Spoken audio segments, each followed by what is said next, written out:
Afriquetoday, our objective is to help you access trending information that is fresh and relevant in the promotion of African culture and values, as well as information that enhances economic, political, and social welfare in the continent. We provide a platform to share news, ideas, and useful information from different perspectives that reflect our African traditions such as music, art, and fashion, among others. With the dawn of the new year, Afriquetoday is here to deliver this information and more for you, our valued audience and stakeholders. We have spared no resources in refining our platform to make it better and look forward to serving your needs and you being part of a rejuvenated Africa that has so much to offer the world. Thank you for stopping by and Happy New Year, everyone.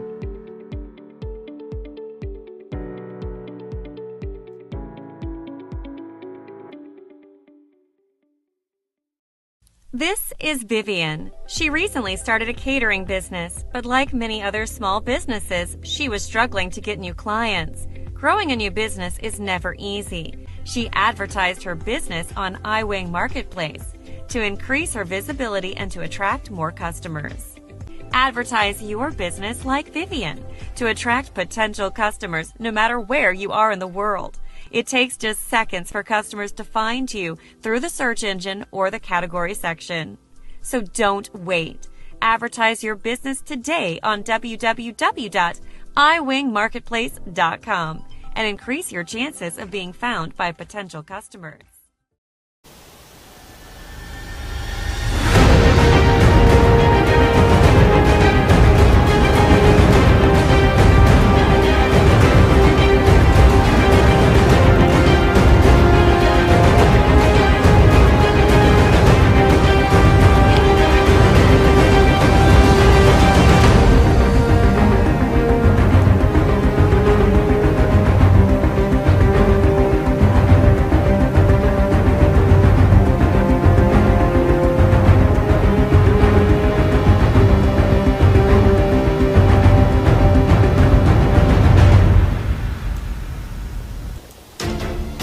Hello, welcome to Afriquetoday. My name is Alain Pierre and I'm glad to be here on Afriquetoday. And like yesterday, we keep going with this conversation, and I have with me now live from Maryland, Shingi, Dr. Shingi. She will be the host today. Now, before I take her live, I would like to remember that a lot of people ask me how to watch Afriquetoday. Is very simple. You can just watch Afriquetoday directly. Go to www.afriquetoday.com. You can also watch that on Facebook, YouTube, Twitter, using Afriquetoday app. Afriquetoday already available on Smart TV. Hey, Dr. Shingi, if you listen to me, how are you today? I'm good, Alain, and it's Shingi, not Doctor. Oh, okay, okay, great, Shingi. I'm glad to be here today with you, and what we will talk today about. All right. Good evening, and welcome to the second edition in a series of virtual discussions brought to you by the Immigrant Community Services in partnership with Montgomery County Business Portal, Wafamba Portal Consulting, and of course you, Alain, with Afrique TV. And this is a platform where we bring you critical resources and information as the world deals with the COVID-19 pandemic. And as you said earlier, my name is Shingi Mangriro, and I'm honored to be your host and moderator today. And I also want to warmly welcome a very good colleague who many of you in Montgomery County may know. Our guest is Daniel Karoma. He's the Business Liaison Officer of Montgomery County. Thank you so much for having me. So today we're going to be discussing the Montgomery County Public Health Emergency Grant, and a lot of states, the federal government, have been giving relief to people affected, especially business owners affected by COVID-19. So Daniel, it's a pleasure to have you on the show. And for people who are new, let me tell you a bit about Immigrant Community Services and what we do. Immigrant Community Services is an organization serving the African communities in the Washington, D.C. metro, and it's based out of Montgomery County. ICS was established in 2012 in response to the exponential growth of African immigrants in the county and the need for multicultural support to the African community. And ICS works to support refugee and immigrant communities through culturally specific programs such as these that help them thrive and become more successful contributors to society. And ICS offers a broad range of social, family, employment, education, and cultural programs to the African and other immigrant communities in Montgomery County and surrounding areas. I know that's a mouthful of the services that we do. So, and you can always get more information on the website, imiserve.org. And our discussion today, as I said earlier, it's a second in a series and falls under the Economic Development Program. And as I said, we have Daniel Koroma, who's the Business Liaison Officer for Montgomery County in the state of Maryland. His work in the Office of the County Executive, he does a lot of things. He wears many hats, but what we're going to be specifically talking about today is his work in the County Executive Office that focuses on assisting companies doing business in or with Montgomery County government. So he manages the award-winning Montgomery County Business Portal, a gateway to information on how Montgomery County interacts with the business community. I hope I got it right, Daniel. Absolutely, you got it exactly right. And thank you so much again for hosting this event. Thank you. It's a pleasure. And Daniel, in the last few weeks, there's been a lot of information on financial assistance for small businesses, but many of the small businesses are not sure what this assistance is or if they even qualify. Could you please explain to our viewers what Montgomery County Public Health Emergency Grant, PHEG program entails?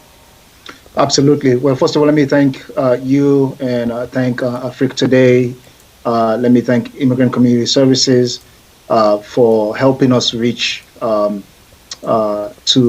our constituents who are here in Montgomery County, our businesses, our nonprofits.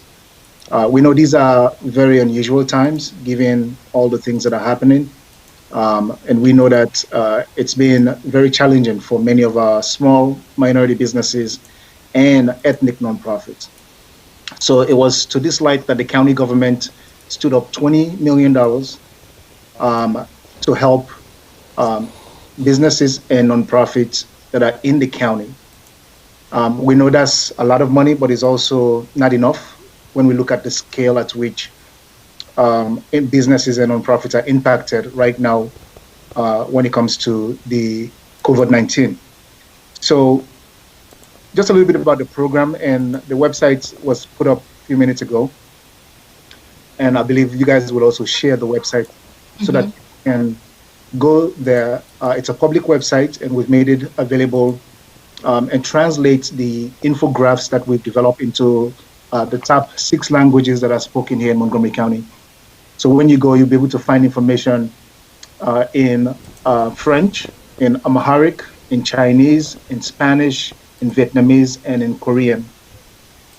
The program, again, as I say, the amount that was set aside for businesses and nonprofits is $20 million out of the large package that was passed by the county council. And part of that $20 million, what we did, we looked at some of the programs at the state and federal level and see those who may have been excluded from those programs, and we incorporated into our Montgomery County program. So as a result of that, if you are a sole proprietor or an independent contractor, you are eligible to apply for our program. If you are a nonprofit, you are eligible to apply for our program. And then, of course, all the other registered entities like corporation, limited liability company, limited liability, limited liability partnership, and all those are all eligible to apply. In the legislation that was passed, the county government mandated that businesses and nonprofits can apply for up to $75,000. And in addition to that, there's an additional $2,500 that's nonprofit and for-profit businesses can apply for in order for them to do telework. It could be by telework hardware or telework software. So that being said, again, $20 million is the total, and the eligibility amount is up to $75,000. Then in addition to that, an additional $2,500. So the program went live yesterday. The application itself went live yesterday. We've been doing lots of outreach. And again, this is part of the outreach process as well, because the way we have developed the executive regs is not a first come, first serve. So which means that just because somebody applies first does not mean that they get to get the funding first. It's based on the eligibility. So let me go through some of the criteria. Your principal place of business has to be here in Montgomery County, or if you have 50% or more of your employees working in Montgomery County, then you are eligible to apply. And again, the program was set up for businesses and nonprofits that have 100 or fewer employees. So therefore, those who have more than 100 employees are not eligible to apply. For businesses and nonprofits that have 100 and fewer employees, they are eligible to apply. Well, again, you have to demonstrate that you have a significant decline in revenues.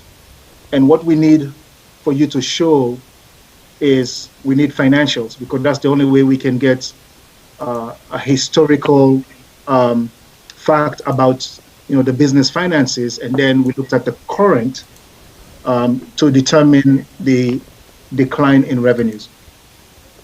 So we're asking for 2 years of taxes. If you have not filed your 2019, that's okay. Just provide your 2018 and your 2017 taxes. If you are a nonprofit, then you need to provide your 990s, so 2017 and 2018 990. If you are a sole proprietor or an independent contractor, you just need to provide your Schedule C, not the entire personal tax return that you file, but just the Schedule C. That's what you need to submit. In addition to one of those that I've just went through, then you need to provide, if you file, interim financials, you need to provide that. Or you can just give us a monthly P&L statement, a profit and loss statement. And there are many accounting softwares that could actually generate that. And when you provide that to us, then what we're looking at the year-over-year revenues. And then from there, we will take the top line of that and then average it. And then that will give us our monthly, in terms of your monthly revenues. And then we'll compare it with the P&L statement or the interim financials for January and February. And then in March, we'll see the dip in terms of the loss that you've incurred because of COVID-19. And then we will determine, okay, based on that decline in revenues, you're eligible for this amount. And that's the amount that we basically try to grant to the business or the nonprofit. To make this fast, because our goal is to get the money to businesses and nonprofits really fast. We've determined that those who are eligible, the first $10,000, we're going to grant them immediately. Okay. So that those funds could be in their business account, or if they are a sole proprietor, in that account that they have. If it could be a personal account, if they're nonprofits, their nonprofit account. Because we need to make sure we get the money out as soon as possible. So let me stop there for now. I think maybe if there are additional questions, I can take that.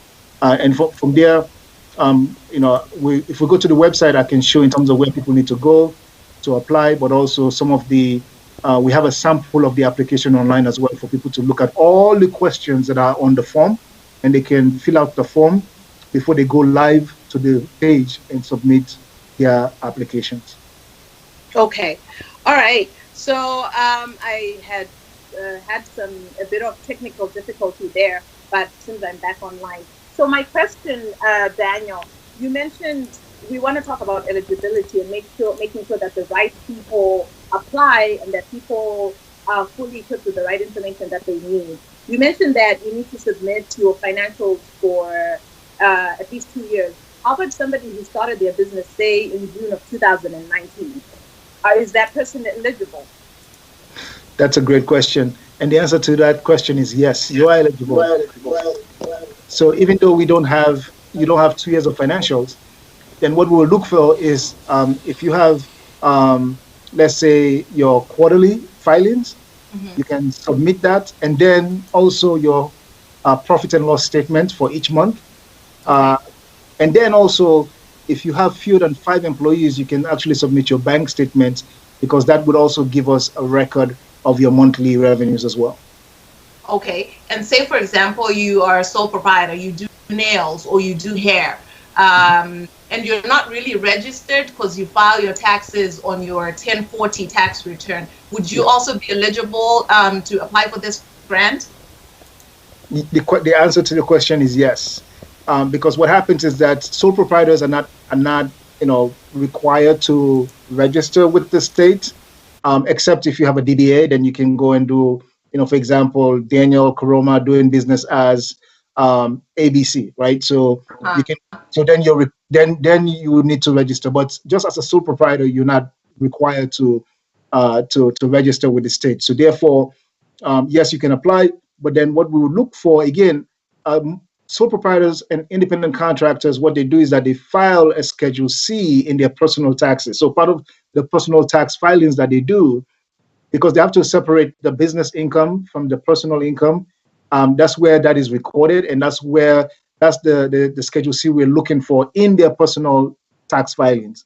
They don't have to give us the entire personal taxes, but they just need to take out the Schedule C, and that's what we look at. If they give us 2 years of that, then we're able to establish a baseline in terms of their gross revenue when it comes to their business revenues, and then we can then compare that with the P&L or the bank statement they provide to give us the last 2 months of revenues, so we can then measure that to determine the loss in revenues for the month of March.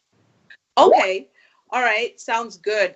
And tell us more about the Montgomery County Business Portal and other resources. Maybe some people may be spread out in the county. What other resources or what other organizations can they get this information, or even the application for the application to qualify for the grant? Sure. So if we go to the website, again, all what I just discussed is right there, is in the middle of the web page, and so we've numbered them. Number 1 is eligibility. Number 2 is what people need to prepare to what they need to, the document they need to collect in order for them to apply, and then number 3 is the application itself.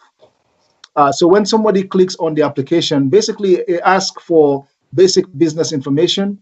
And that's if you scroll down a little bit, scroll down all the way down to number 3.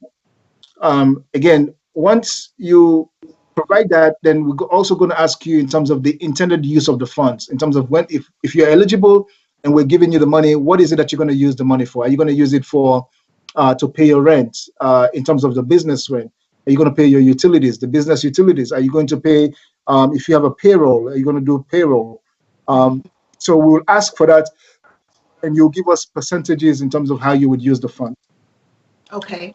The good thing is, as I say, on the right-hand side of the application, and that's if you go all the way back up, you will see where it says sample.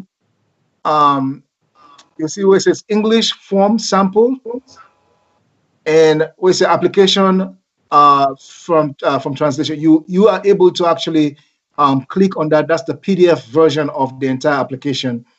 And as I say, what people have done is some people have been able to print that out and fill it out, and then come back online and fill out the online version, because you're not able to submit the PDF, but at least you know all the questions that are on the online version, so that it'll be easy for you to then come and fill them out. All right. And for people watching from home or wherever you are, you can always visit, you can always post your questions on Facebook, on the Immigrant Community Services Twitter, and the handle is @ImmiServe. So we look forward to having your questions. It's IMMISERV.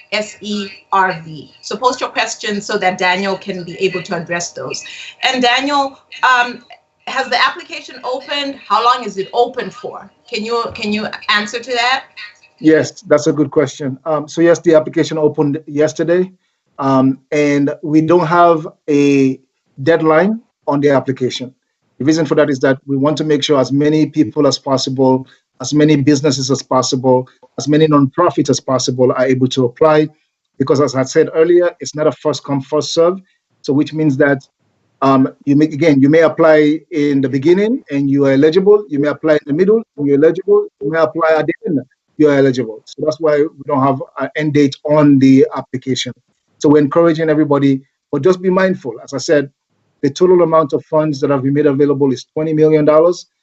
It is a lot of money, but it's really not a lot of money when we look at the scale at which some businesses have been impacted.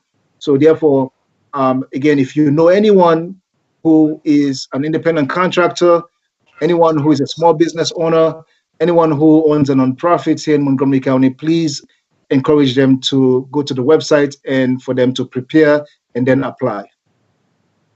All right. And another question on eligibility and who qualifies.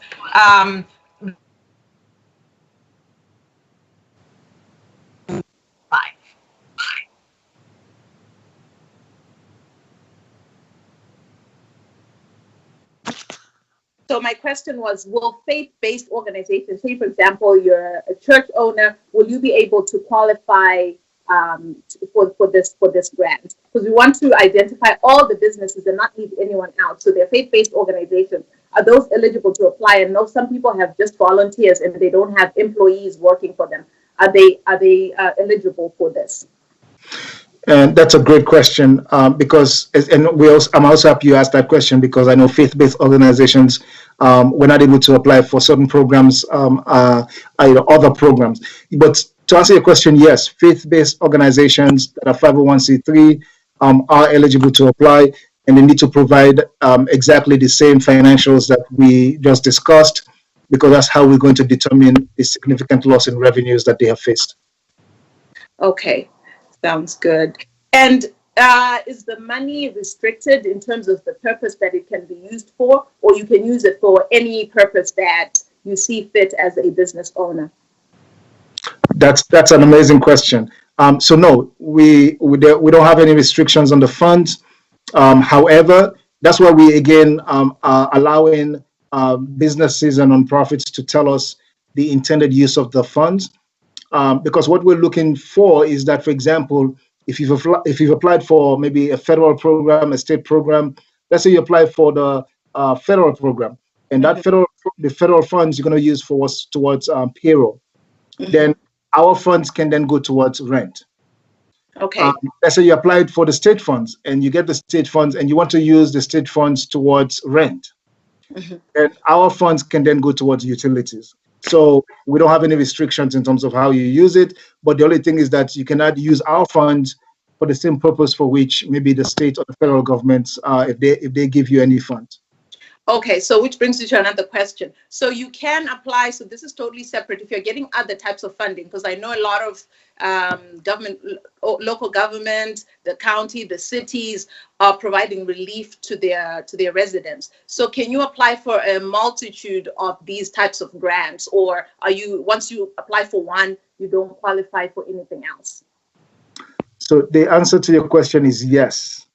In fact, we're encouraging all our businesses and nonprofits to apply for multiple programs. At the end of the day, as I say, our program is 20 million.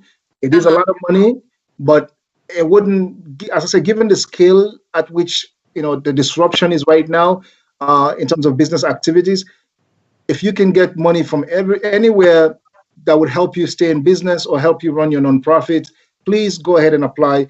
It does not disqualify you from applying to our program. Okay, and we have a question from somebody, one of our viewers. So the question is, what happens if you run out of funds before your application is approved? So I'll add to that question. How long is the approval process? What if you run out of funds before it's been approved? So that's a good question. And so right now, again, as I say, we have a high demand, and we're working through each application in terms of review and the approval. Now, we know the funds are going to be exhaustive. However, I mean, we know that there are conversation in the county council in terms of adding more money to the fund. However, as I say, we cannot, determine when they do that, and that's why we're not closing the application, because remember, this thing started yesterday. So right now we're not out of funds yet. Let me just say that. So that's why I'm here tonight, and I'm doing many other conversations and webinars to encourage anyone who is watching us to please go again. Make sure you're prepared, because I don't want to say go and apply, because it's not, if you apply fast, you get the money, you're eligible. No, you have to prepare and then get out all the financials that needs to be to support in terms of your application, and then apply. As I said, those who applied in the beginning, some of them may be eligible and some may not be eligible. Some of them who apply in the middle, like this is the second day of the program. There might be some people who apply maybe at the end of the month. They may still be eligible if we have funds. The question is not when you apply, is are you eligible for the program? So I will encourage everyone that have incur a significant decline in revenues. If you live in Montgomery County, you are an independent contractor, you are a sole proprietor, you are a nonprofit, you are a business, please apply. All right. And people always think, there's no such thing as free money. Can you address that? Does somebody have to pay taxes on this money later? Do they have to repay it back to the county? So that's a good question. Now, these are public funds. So these are taxpayer funds. So which means that there's transparency in these funds. What I mean by that is that if once you are granted the funds, the name of the entity, so it could be the nonprofit or for-profit business, will be published, because it's public information, but also the amount that they receive from the county government will also be published. And this is not anything new. This is something that we've done for any entity that have received funds from the county government, because it's public funds. So the public need to know those who get money from the government. And then secondly, you're also agreeing that the county will audit your financials to show that what you applied for, the purposes for your application, was indeed fulfilled. For example, if you said that you are going to use this money for operational expenses, we want to make sure that it was used for that. So that's what that audit will basically be. It wouldn't be anything other than that. It's just to show that indeed the application that you submitted, and which is based on why you were approved, then at the end you're able to say, okay, yes, this is how I use the funds, and so we will be able to give account to the public for the use of those funds. So indeed, there's no free money. However, this is taxpayers' money, and many who are doing business here in the county, the independent contractors, sole proprietors, they all pay taxes. Businesses all pay taxes. So this is your money that is coming back to you, but there's an accountability piece, because it's public. This is public dollars, which demands us to make the information public as well. All right. And again, if you're watching, you can always go to our Twitter. It's at Imiserve. You can go on our Facebook page at Imiserve, or you can visit the website, imiserve.org. So send in your questions if you have any other questions regarding the Montgomery County Public Health Emergency Grant. And there's so many other resources. I'm actually looking at the Montgomery County website right now. You can always look at the Q&A, because there are always questions. Someone, as soon as we hang up, someone will have a call, a question that they forgot to ask about. Another question that's here is, say you're an Uber driver or a taxi driver. So I just want to make sure we address all types of employment to make sure as many people apply for this as possible. People like Uber drivers, taxi drivers who, just do this on the side, can they also apply? Yes, if you're an independent contractor, if you're a sole proprietor, yes. So Uber drivers that are independent contractors, sole proprietors, yes, they are eligible to apply. All right. And someone asked, is my program is not registered as a business, but I pay my taxes every year. I think we talked about that. Maybe you can answer that again. Will I be able to apply for this grant? So again, depending on the entity type, again, the only entities that are not required to register in the state of Maryland, if you are a faith-based organization, you're not required to register as an entity, or if you're a sole proprietor. So hopefully you're one of those two, because if not, then you should have made sure that you register and also and be paying taxes. So except if you are, again, a sole proprietor or faith-based organization, and if you fall within those two, yes, you're eligible to apply. But let's say if you're running your business as as any other entity besides those two, no, you would not be eligible, because if you're not registered, that means the state does not recognize your entity here in the state. And if the state does not recognize your entity, we cannot we cannot grant you any public funds. Okay. And specifically, this is Montgomery County resident. So if I live in Frederick, I wouldn't be able to qualify, even though my business is in Montgomery County. How about if my business is in Montgomery County, but I live in Frederick? Does that affect? And I'm a sole proprietor.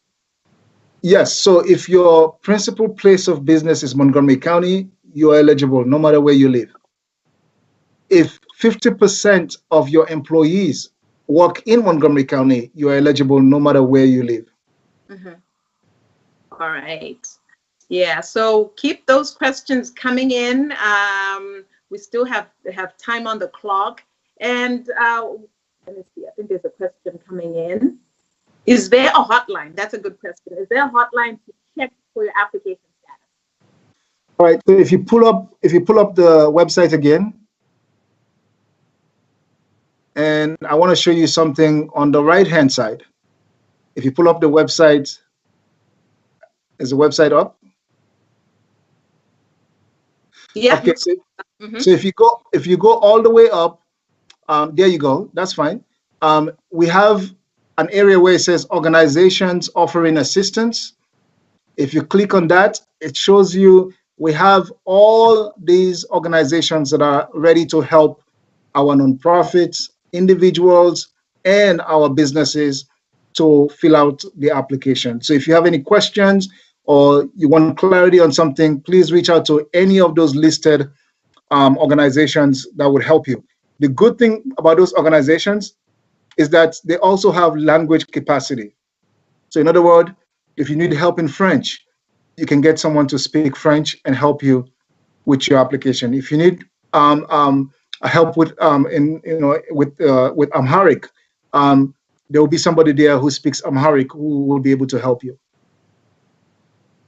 All right, that's a good question. And I also saw, since we're all not supposed to be moving around and most businesses are closed, email. I saw a lot of those organizations have their email address listed. So in addition to the hotline, because you may be sitting there for hours waiting for someone to pick up your phone, your call, you can also send them an email to get some of your questions answered. That is so. In fact, that was what we were thinking about when we decided to recruit a diverse range of organizations, but also a diverse method by which you can contact them, because we know that many of the hotlines right now, they're not hot anymore, because they're like music stations now, right? You have to sit down and listen to all the music. But what we've done is put together a robust, experts in those organizations that are able to help people. So if you try one, it doesn't work, most likely by the time you get down to the last one, you will hear back from someone. All right, so you guys are doing a very good job trying to make sure that you reach as many people and as many businesses as possible. And after this call, is this, can they watch this web? I guess that's on Afrique TV. You can always visit Afrique TV, and I'm sure they have their archives on there. to watch another show, to share it with a friend. Don't just keep this information to yourself. Share it with as many people as you know, because a lot of people are not getting paid. Especially, it's hard being an entrepreneur because your livelihood depends on things moving and people being out and about. So our hearts go out to you, and we have these resources that Daniel has been talking about. So again, go onto our Twitter page at IMISERV, send in your questions on our Facebook page. Let's see if there are any more questions coming in. Oh, okay. All right. So I'll ask another question, and you may have addressed it when you spoke about the whole program. Is there a minimum amount that you can apply for, and is there a maximum amount that you can apply for? So that's a good question. But basically, the way the program is designed, we will determine eligibility, and then we will then assess in terms of how much you are eligible for. The way the legislation was written is that no matter how much you're eligible for, the maximum that any one entity can receive is $75,000, and then an additional $2,500. So, which means that once we've done the analysis in the back end, in terms of how much first of all, if you're eligible, and then how much you're eligible for, then we will be the one to reach out to you and tell you exactly how much you've been awarded. Okay. And once I'm eligible, I've applied and everything, is the money sent to me via check, direct deposit? What are the payment options to receive those funds? That is a great question. So once we've determined eligibility and the amount, then someone in our fulfillment team will call the sole proprietor, independent contractor, the nonprofit, or the business. And then if they are already not registered in our CVRS system, that's the county's central vendor registration system, then they will guide them to ensure that they are registered. And in that registration process, they will submit their ACH information that would enable the county to deposit the money into their business account or their nonprofit account. Mm-hmm. All right, and there's another question coming in. I know some people are joining in late, but we will repeat the question. So this person is asking, they are sole proprietor. They started their business in 2019, and it's just them, because it's a sole proprietor. Does this do they qualify for the grant for their Yes, own? Yes, they are. If they're based in Montgomery County, which is their principal place of business. And also if they have incurred a significant loss in revenues. Okay. And significant loss in revenue. We want to really break it down, Daniel. Can you really explain what significant loss in revenue means? Absolutely. So we've determined significant loss in revenue to be 50% or greater loss in revenues. Mm-hmm. So what does that mean? It means that we take the 2-year history, financial history, and that's what we're asking for, 2 years financials. So we look at, but remember, go ahead. Daniel just started in 2019. So they don't have 2 years worth of history. And we want to define significant loss for them. So then we'll take the 2019 taxes, and then we will look at the January financials, it could, or P&L, profit and loss statement. Then we will look at the February P&L statement, and then we'll look at the March P&L statement. Mm-hmm. So what that would give us, we can average those out, and now we have a baseline in terms of your monthly gross revenues. Mm-hmm. And then in March, we will see basically that decline because many business interruptions took place in March. Mm-hmm. So we would see the whole of fiscal year 2019, well, the year 2019, we'll see all your monthly transactions in terms of gross revenues. And then we'll also see January 2020, February 2020, and then March 2020. That has given us a total, of 15 months of financial history. And then when we look at March, we'll see that dip. If that dip, for example, let me add some numbers. This is just for an example. Let's say when we do the average, it averages out that you've been making, let's say, $10,000 a month on an average. But then we come to March and we saw that you only made $5,000 in March. Mm-hmm. That's a 50% decline in revenues. Okay. And so that automatically will count towards your eligibility. That would make you eligible because you've met the one criteria, which is a significant decline in revenues. All right. And this person is asking again, some of them are repetition, but that's okay because people are joining in. That's good. This person is saying they have not filed their 2019. Can you use their 2018 and their 2019 bank statements and also their 2020 bank statements, I guess, for the month of January, February, and part of March? Will I need more info than these? My business is older than 2 years. So if their business is older than 2 years, that is amazing because they can provide me with the not only 2018 taxes, but the 2017 taxes. And then in addition to those 2 years, they can also provide the January, February, and March interim financials. Mm-hmm. Okay. All right. Those are good questions, people. And if you're joining us, welcome to the program. We have Daniel Koroma here. He's the Business Liaison Officer of Montgomery County.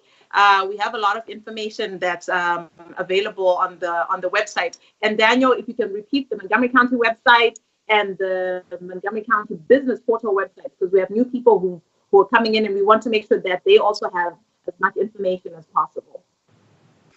Absolutely. I think you guys should share the website on the chat function so that people will be able to click on it and go there live.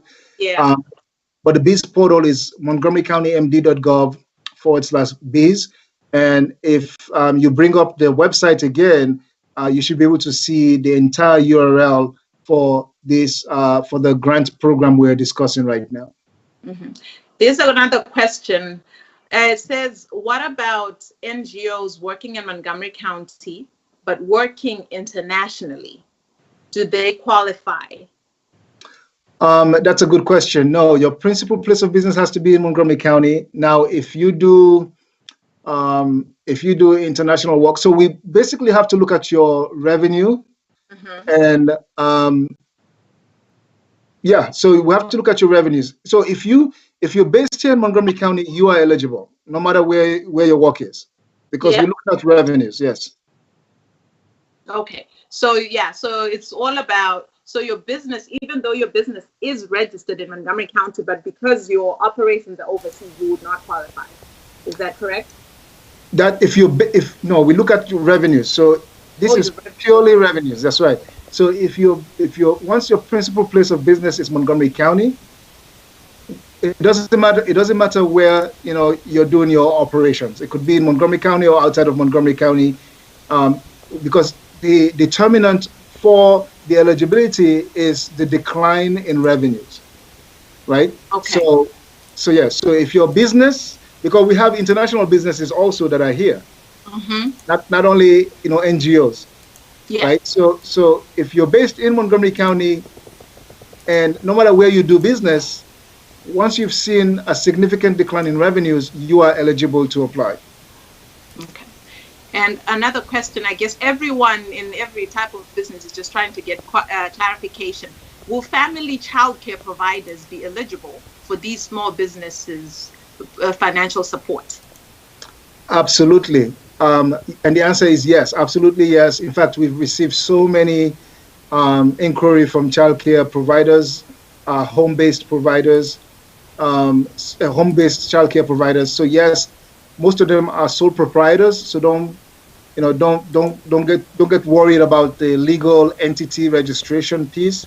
Mm-hmm. Just file and provide your Schedule C on your personal taxes. We don't need the entire personal taxes. We only need the Schedule C from your personal taxes, because that's how we'll determine, the historic monthly revenues, but also we can also look at the decline in revenues in March. Here's another good question, Daniel. Are locally owned franchises of a national retail eligible? Say, for example, I have my McDonald's at the corner of 355 and Christopher Avenue. Sure. Do I qualify? That's a great question. So there are two answers to that, and I want to be very clear. The first answer is no if that store is owned by the franchise. If it's a franchise store, if it's a corporate store, then it's no. However, if the franchise is owned, I mean, if the store is owned by a local entity, right, that is not a corporate entity. So the answer to that would be yes. An example to that would be, again, the McDonald's or 7-Elevens in Montgomery County. Majority of the 7-Elevens are owned by individuals. So those individuals, if they see a decline in revenues, they're eligible to apply. However, let's say a McDonald's that is owned by the corporation itself, they are not eligible to apply. Okay. And here's another question. I'm not sure. Are there any restrictions to the industry? No, the legislation did not restrict any industry, but there were preferences that were made for certain industries. So if you are a restaurant or retail storefront, then there are 25% of the entire 20 million, which is 5 million, is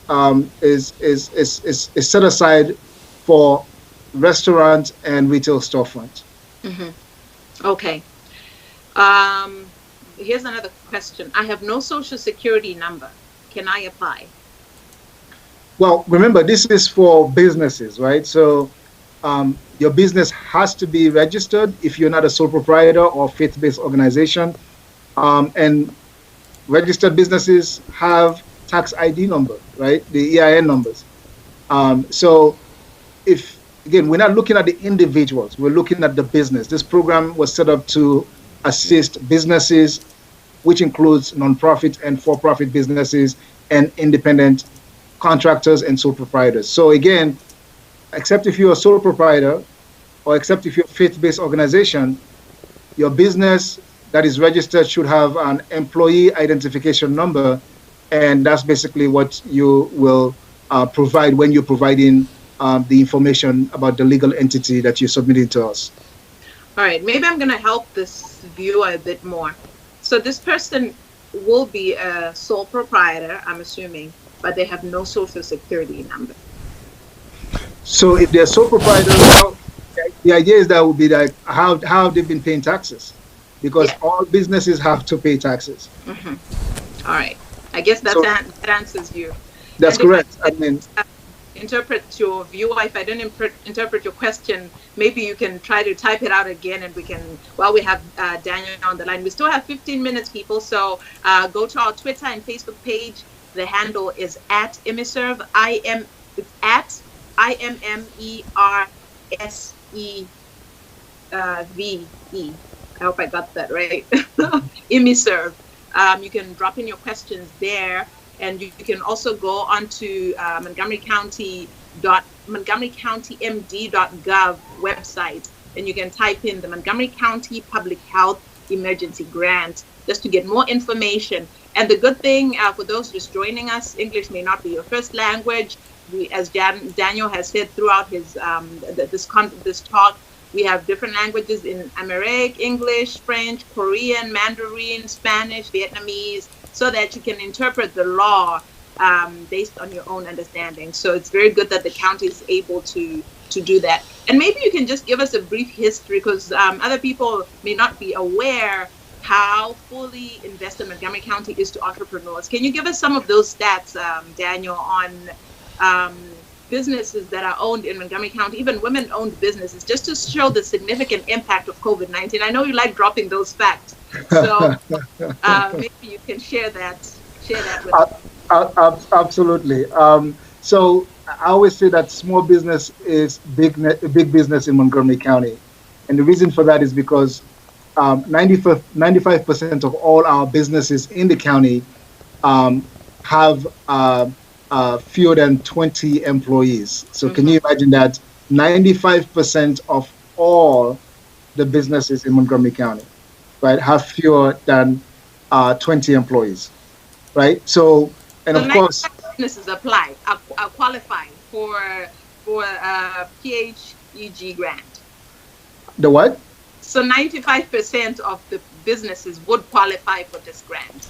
Yeah, but remember the determinant is that have they incurred a significant loss in revenue? So true. even though you're a small business, but some businesses are still in operations, right? Mm-hmm.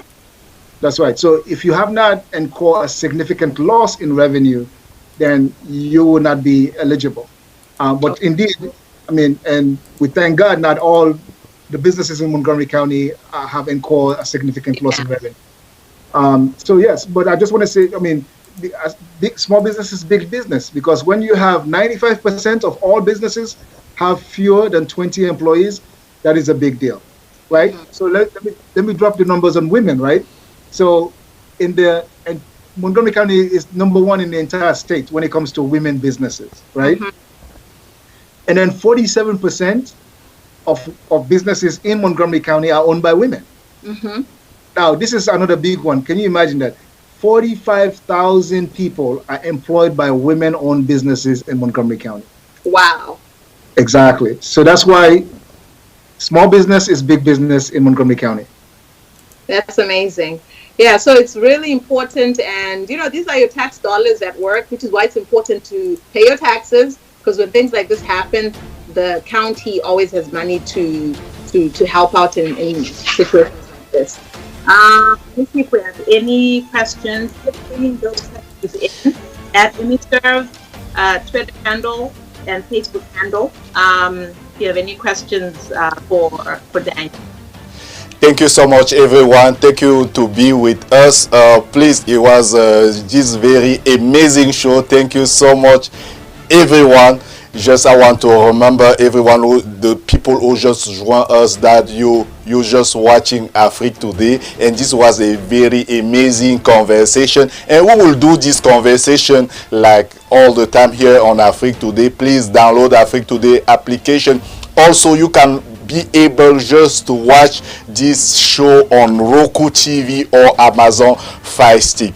Thank you so much, everyone. Stay tuned. At 7:15 we will start another show. Now I will give a last word to people live now. If you have something to say, please say something, please. Daniel, you want to go Daniel? first? Sure. I mean, I just want to thank all of you for helping us to get the word out.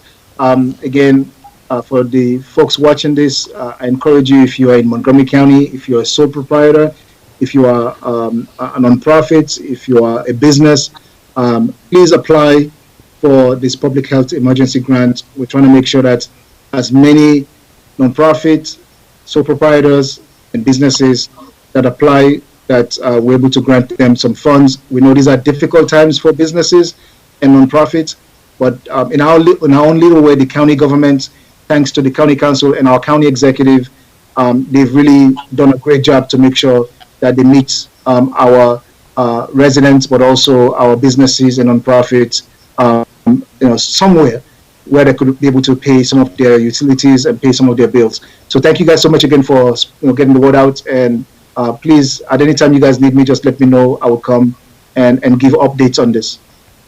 It's been Thank you so much, and we want to thank Wafamba Akota Consulting, Afriquetoday. We thank you, Elaine, and we want to thank ImiServe for this great show. Thank you so much. Thank you.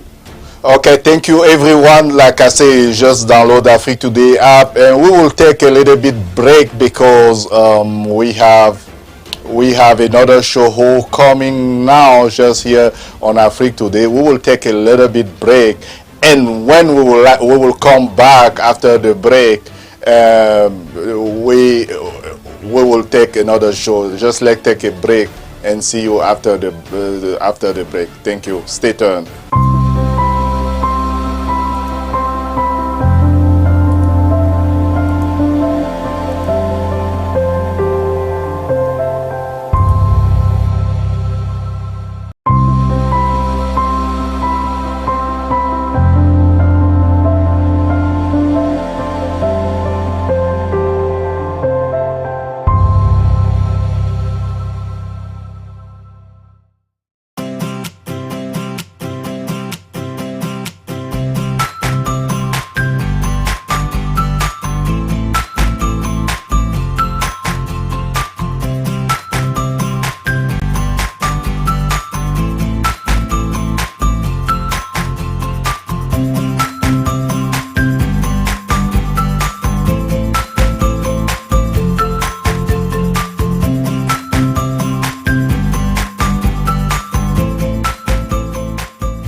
Ça c'est la musique de Nelly.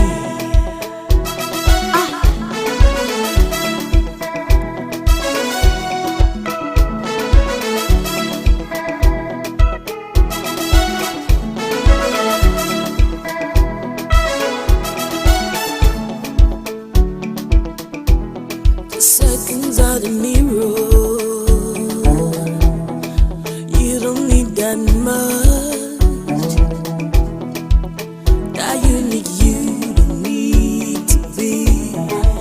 Somebody else. Look at her beauty. No need to change. Nobody needs to validate. You're perfect like you are. See, I love myself. See, I love myself. I love myself, oh, just the way I am.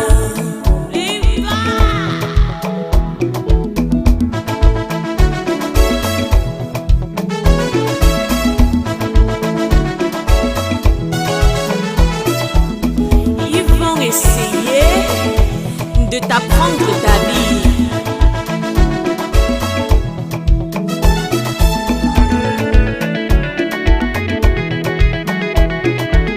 La source primaire de ton bonheur, c'est toi-même.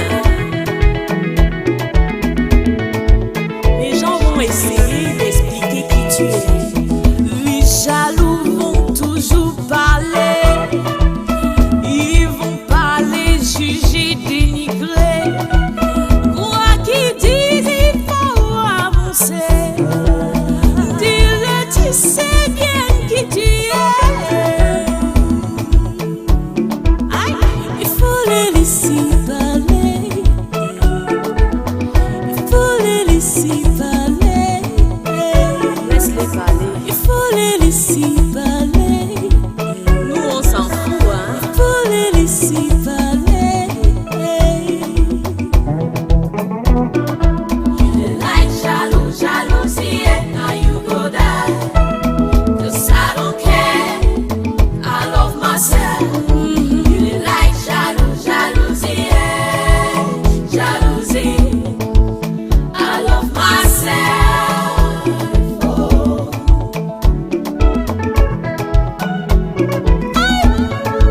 Les gâteurs de sauce. Turn 'em, turn 'em, turn 'em, turn 'em, make them see. Bend 'em, bend 'em, bend 'em, bend 'em, make them see. Say I love myself, oh. Dis-le, j'y aime moi. J'y aime moi,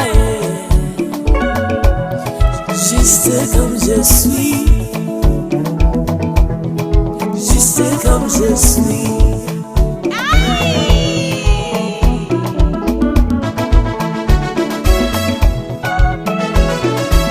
Il faut s'aimer.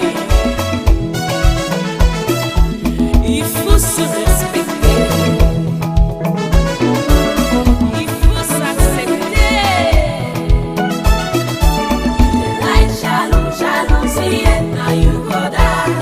'Cause I don't care, I love myself.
thank you for watching Afrique Today. This is Afrique Today, and we are live again here on Afrique Today. A lot of people ask me how to watch Afrique Today.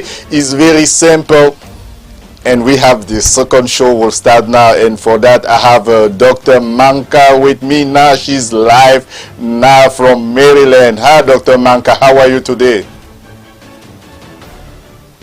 Hello, Dr. Manka. Hello. You hear me? Yes, I hear you now. How are you today? I am good. How are you doing, Mr. Allen? What we will talk today about? So today we're going to be talking a little bit about post-traumatic stress syndrome, and we have Dr. Rodney on to talk to us about it a little bit more. So.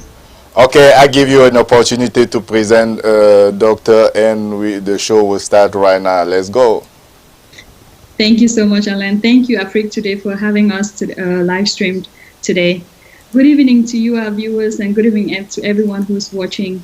Thanks again for joining us for this segment of our virtual discussions that are brought to you by Immigrant Community Services in partnership with Afriquetoday. Our goal is to bring you critical information and resources on dealing with this, the COVID-19 pandemic. And as I was talking to Mr. Allen earlier, we have a subject matter expert on today, Dr. Tamar Rodney. I'll let Dr. Tamar Rodney say hello to our viewers. Hello, everyone. It's my pleasure to be with you this evening. Thank you, Manka and Elaine. And hopefully I can share with you some insights on how to better cope, some resources that we might have, and all considering it in the context of COVID-19. Thank you so much, Dr. Rodney. We're so happy you're here to help us understand these things a little bit better. So for those of you who are new to our station and our services, Immigrant Community Services is an organization that is based in Montgomery County, Maryland, and it was really created to help a growing African immigrant population in the area to better be able to provide services that are culturally tailored to that community. So African immigrant community works to provide a service to immigrant and refugee communities, primarily Africans, and it offers services around social, family, education, employment, and other kind of tailored programming to African immigrants in the Montgomery County area and kind of surrounding counties and the Metro DC area. And so as we were talking about earlier, our conversation today is really going to be talking about post-traumatic stress syndrome. And we're going to talk, Dr. Rodney is going to tell us a little bit about what it is, how it presents itself, especially in the context of the African or the immigrant communities, and then talking about how to deal with it in terms of the crisis that we're facing right now. So a little bit about our structure tonight is that we are going to have a quick presentation from Dr. Rodney about post-traumatic syndrome. And then after that, we'll have a brief discussion with her, kind of diving more into how does it present itself in the African immigrant community. And then we'll have a question and answer session towards the ending. So please, if you're live with us on Facebook or the Immigrant Community Services website or on Twitter, send us your questions and we'll address them towards the end of the session. And so I'd like to tell you a little bit more about Dr. Rodney, who's going to be talking to us tonight. So Dr. Rodney is a board-certified psychiatric nurse practitioner who has worked in trauma and psychiatry in multiple countries, including Jamaica, the United Kingdom, and the USA. She's an assistant professor at Johns Hopkins School of Nursing, and she practices clinically in the Baltimore City area where she's caring for adults and families with mental health issues. So diving right in, Dr. Rodney, please help me and our viewers really understand what trauma is and how it presents itself in the population. Thank you so much, Manka. And it's never more important than right now to talk about. This is always important, but taking care of our mental health is something that we often overlook. And I'd like to start, first of all, by just reading the last line from Maya Angelou's poem. And it goes, leaving behind nights of terror and fear, I rise. Into a daybreak that's wondrously clear, I rise. Bringing the gifts that my ancestors gave, I am the dream and the hope of the slave. I rise, I rise, I rise. And this poem stuck with me because as immigrants, we are often leaving somewhere to go somewhere else. And what we take with us is important, but what we're leaving behind is less often discussed. And another part that I would like to stress is that very frequently we take the very best from our homeland and we're dispersed across the country. So the things that would naturally occur, like your 3-generation cousin just down the road that you could go to, doesn't exist normally. Yes, you have your friends, and yes, you have your some family members as well. But comparatively, there are times when we need to speak to a great grandma, and that is not physically present.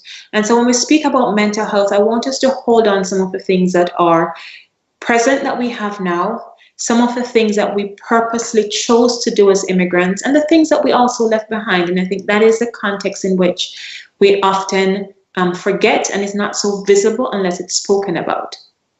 So specifically about trauma, often we hear it simplified into PTSD.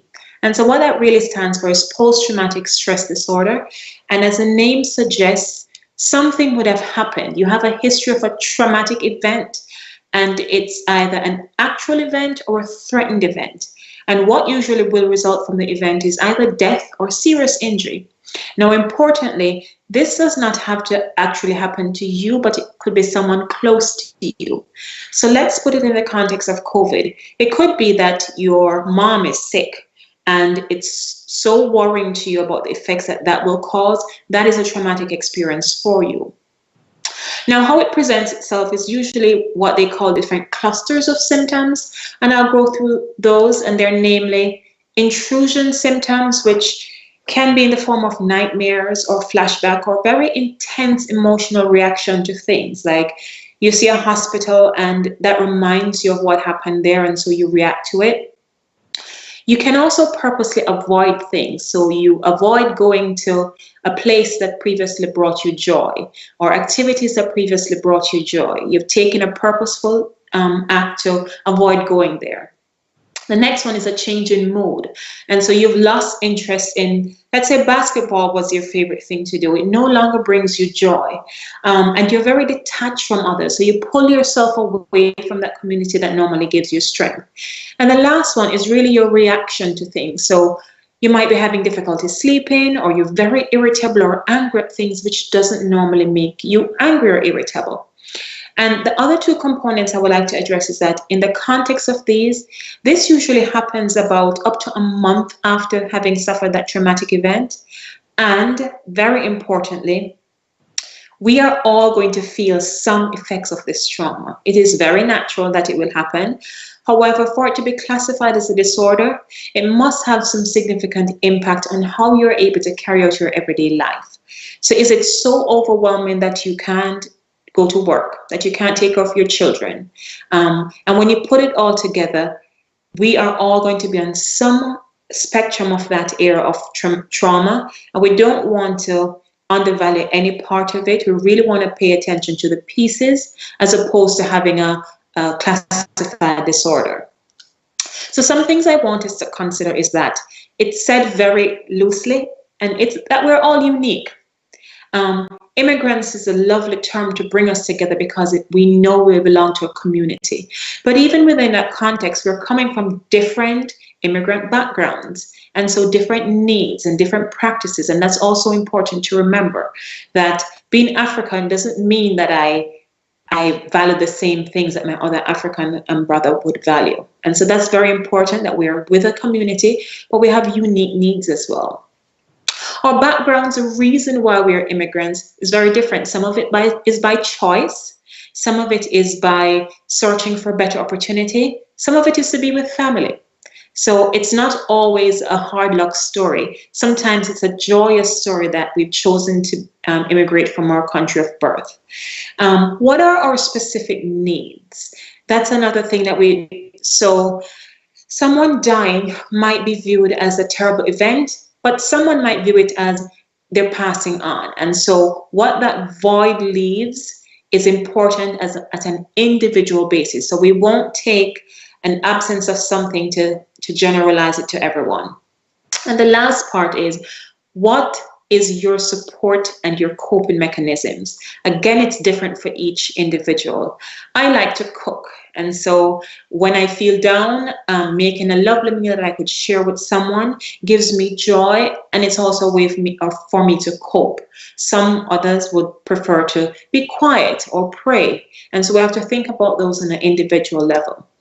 And so let's talk a little bit about some of the actual coping strategies that we could use as individuals.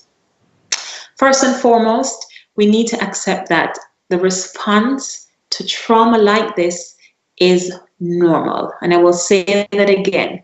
We are going through something that we've never been through before. Parts of it might feel familiar, but in this exact framework, none of us have experienced COVID-19 before. And so the feelings that we're feeling of uncertainty and not knowing and fear and worry about what's going to happen, those are feelings that are natural and normal in response to any disaster. But through this, we need to maintain a positive attitude.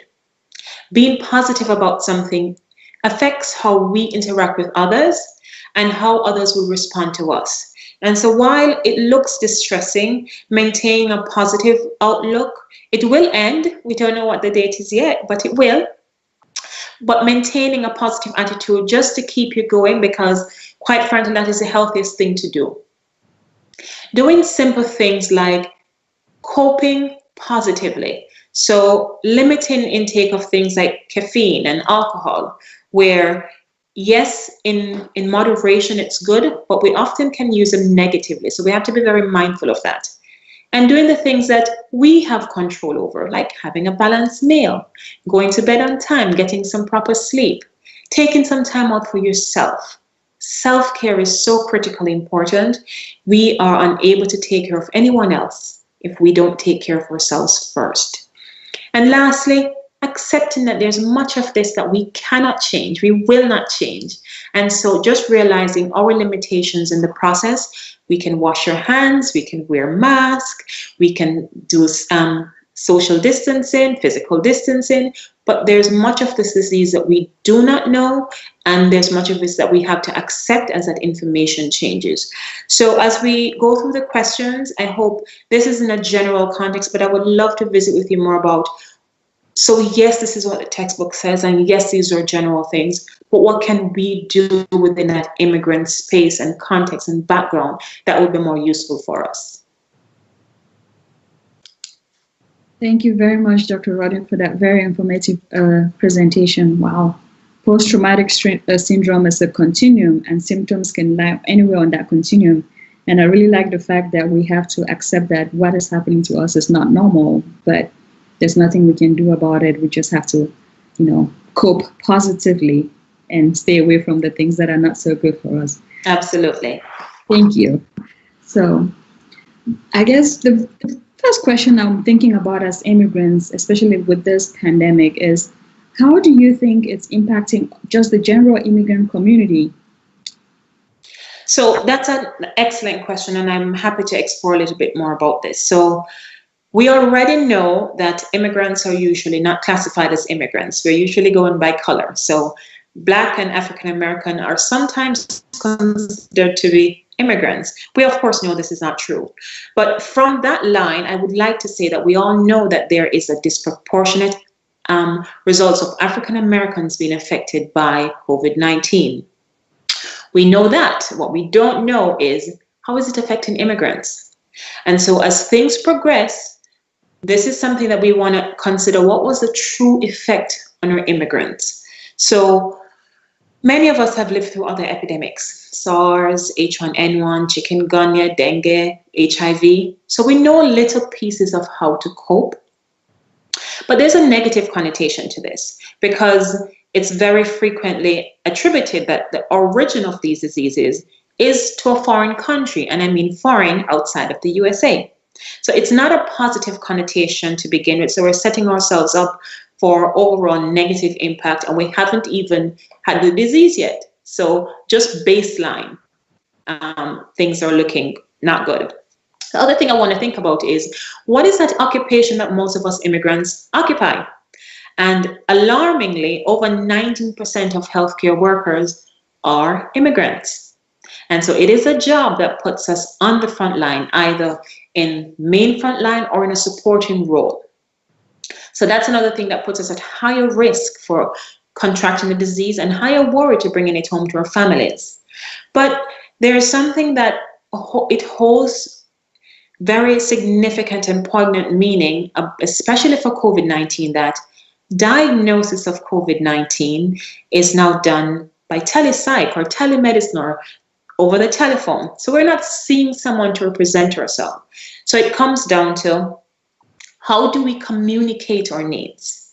And you might not hear your accent, I might not hear my accent, but everybody else does. And there's an immediate barrier there that we have to accept, that someone hears you speaking differently. The first couple sentences makes no sense to them because they're busy processing that this person sounds different than I do. And one of my worry is, if we're not able to communicate to someone else on the telephone our needs, we might be dismissed, we might not get the care we need, and this inherently creates a bias towards the immigrant community. Now, it's not a general statement, because I could be going to a provider that knows me very well, and that could be the phone call. But just think about all those individuals that were making that cold phone call, that baseline. We have a couple of things that are not working in our favor. And I also worry that when we think about this cumulatively, will we also pursue going, or will we try to fix it ourselves, which might not be the best thing to do. So I want us to think about this as a time to bond together. We know what the limitations are. We know what the biases are. Recognize our individual needs. And so it might mean asking a friend to make that phone call if you feel more comfortable, or reaching out to a provider that you know. But until we have figured out what's a true effect, we need to address those critical things right now to make sure that the social biases, just on the basis that we're immigrants, don't affect our lives. And I mean lives in terms of getting treatment and staying healthy. That is very true. We need to recognize the barrier and then begin to proactively work to make sure that it doesn't impact our health. Yes, absolutely. Yeah. And so going now to trauma, many people in our community come from war-torn countries, or they've experienced various types of trauma before they came to the US or even in the US.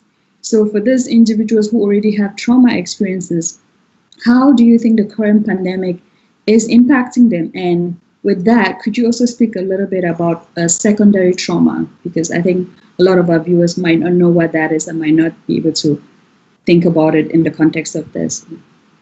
Absolutely. So let me take the first part first, in terms of many of us have experienced trauma in some other form. And there's two parts to this. First, it makes us absolutely resilient because we have been through a previous experience. So that's one part, to say, you've been there, done that, I know what to do, I've survived this. But it also makes us vulnerable. And for many of us, there are issues, traumatic issues that we've gone through, buried deep inside, and we've never dealt with. And adding on another layer of trauma on that makes you extremely vulnerable to break-in. It brings up issues before that weren't properly resolved, and this might be the time that it presents itself.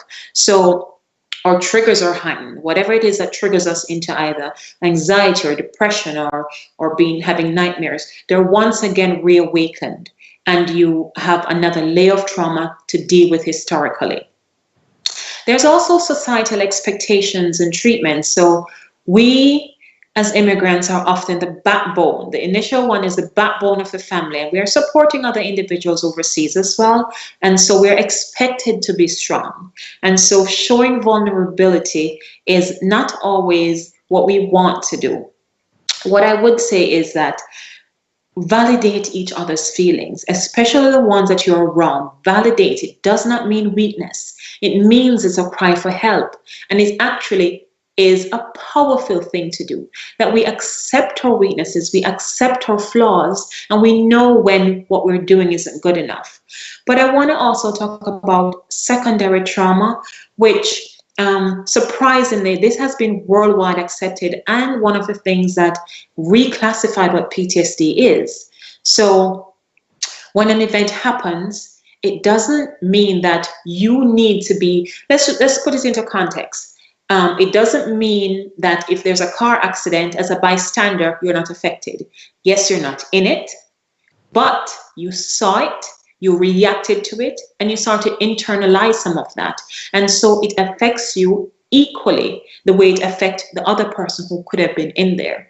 And so do not minimize not having a positive COVID-19 effect. It could have been your sister or your grandma, someone you cared about, a co-worker. And so that layer also is presented on you. And so that is equally a way for you to have trauma, and we often push it aside and think it's not important. And I want to encourage all of us to acknowledge those feelings that you're feeling. Again, very important that feeling something or reacting to something is what we're supposed to do. We know how to react to a baby squealing. It's love and joy. We also need to know how to react when things are bad, and accepting that it's a human range of emotions that we're displaying. And it doesn't mean that you're better than I if I don't cry. It means that we react differently. Wow. So recognizing that we have to react, and reacting to emotions and things that happen around us is very normal. Very normal. Reactions might not be positive, but we can work towards helping that. Okay. Absolutely, yes. Mm-hmm. So my next question for you is that many of us come from cultures with very different beliefs and even myths. And I can remember that until about a month ago, there was some sort of news going around that Black people could not get COVID-19. But we now know that that's not true. But we also know that mental health issues in some cultures are considered curses, or they're actually not perceived as a real illness. So what are some actual signs that individuals and families can really look at to identify when someone is struggling with trauma or trauma symptoms? That is such a powerful thing, and it's ingrained within the immigrant culture about how to view things and how things have previously viewed. And so it also increases that reluctance to seek help. But I want to speak about it in the context of stigma. We attribute stigma to things that are bad, and we label them as bad. And so that is what often goes into this myth. And so if we believe this myth that it's not true, clearly, let's just reiterate, COVID-19 does not discriminate. Everyone is vulnerable. So I'm hoping our viewers will take that as a fact that everyone is vulnerable, and it is not a myth. All races, all economic classes are affected by COVID-19. So recognizing that and accepting that the fact that we're not superhuman is very, very important.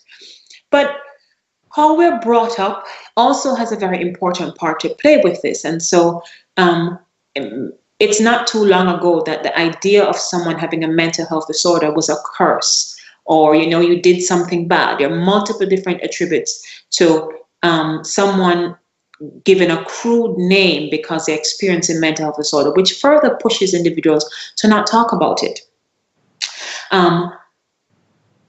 The other part is that we come from communities that mental health doesn't quite look like what the textbook says.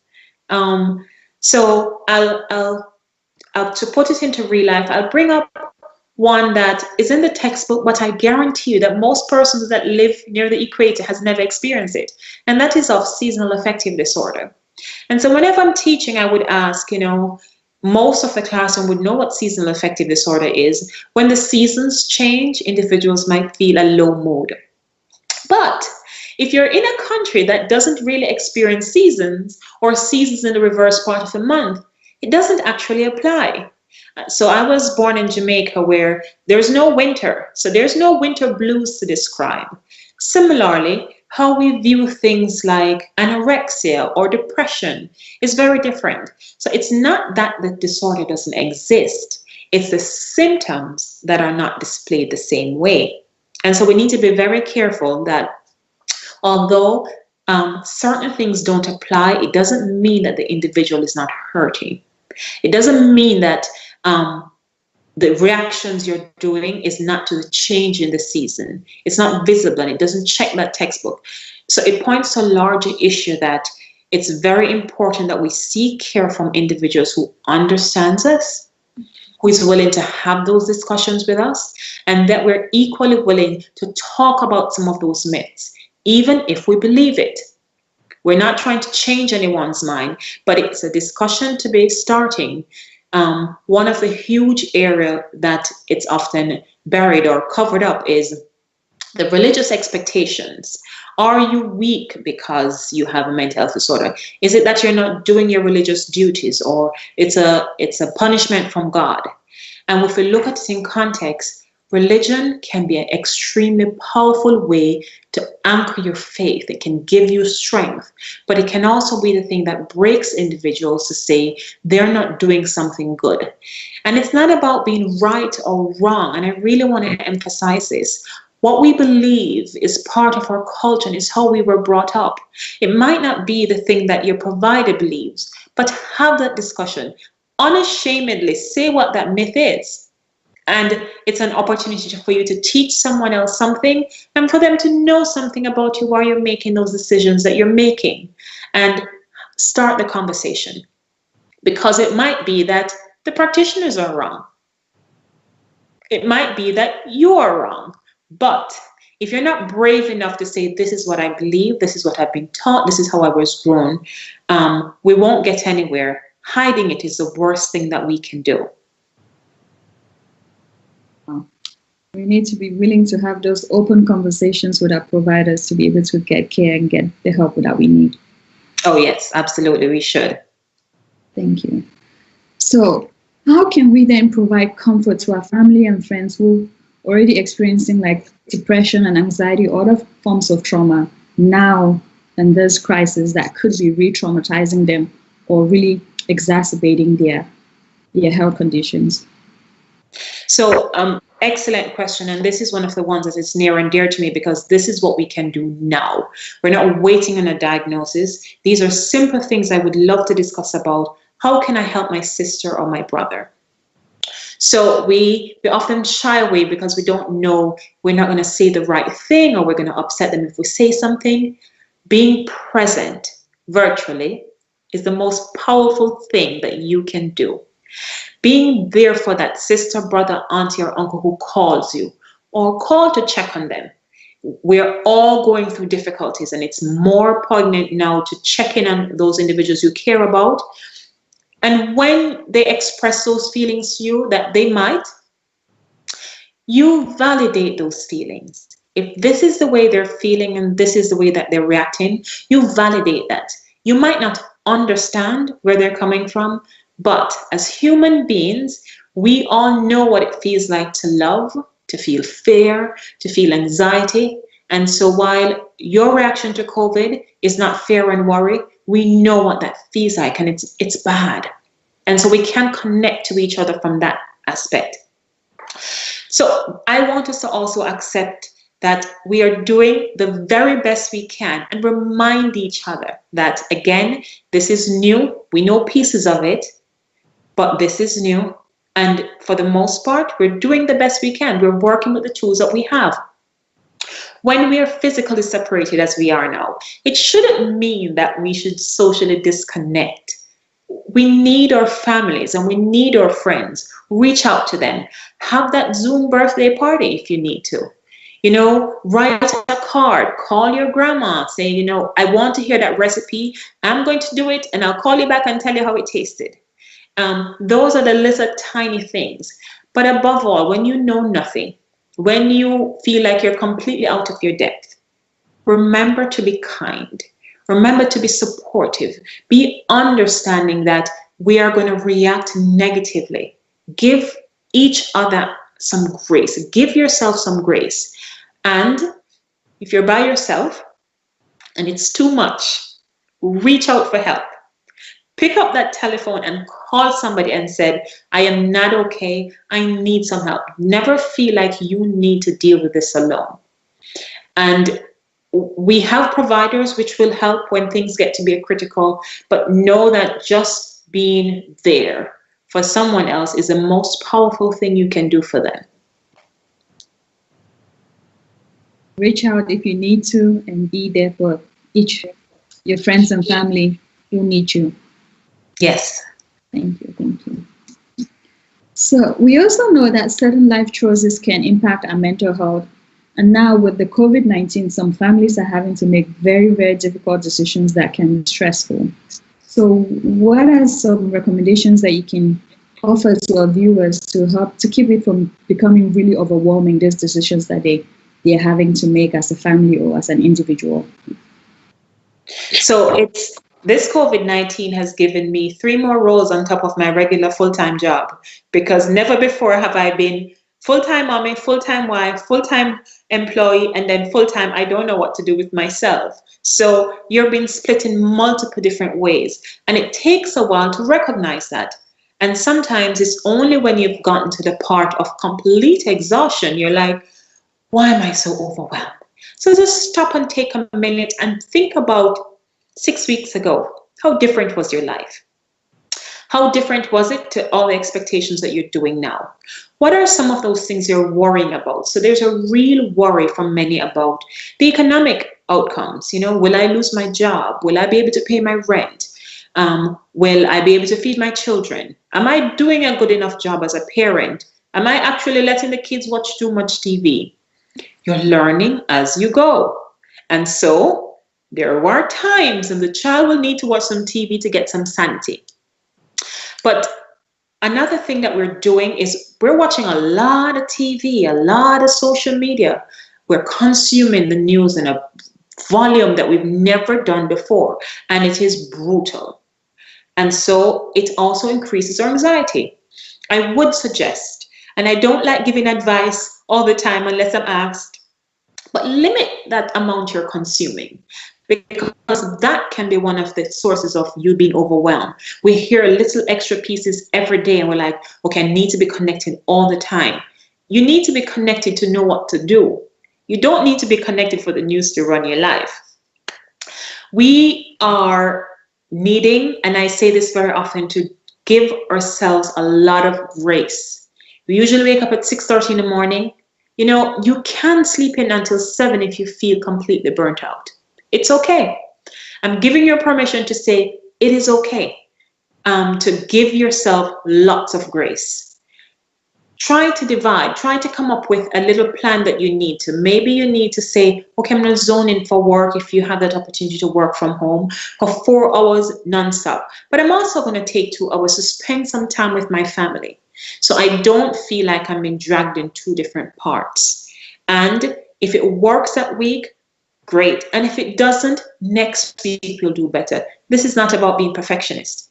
And I think that is the piece that we try to be absolutely perfect, try to keep things as normal. I don't know what normal is anymore, as normal as they would be. And it's not normal times. We are asked to be superhuman, doing superhuman things, and we're not. So take some time to be graceful to yourself and accept that we will not get it right. We will just say, and tomorrow I will try again.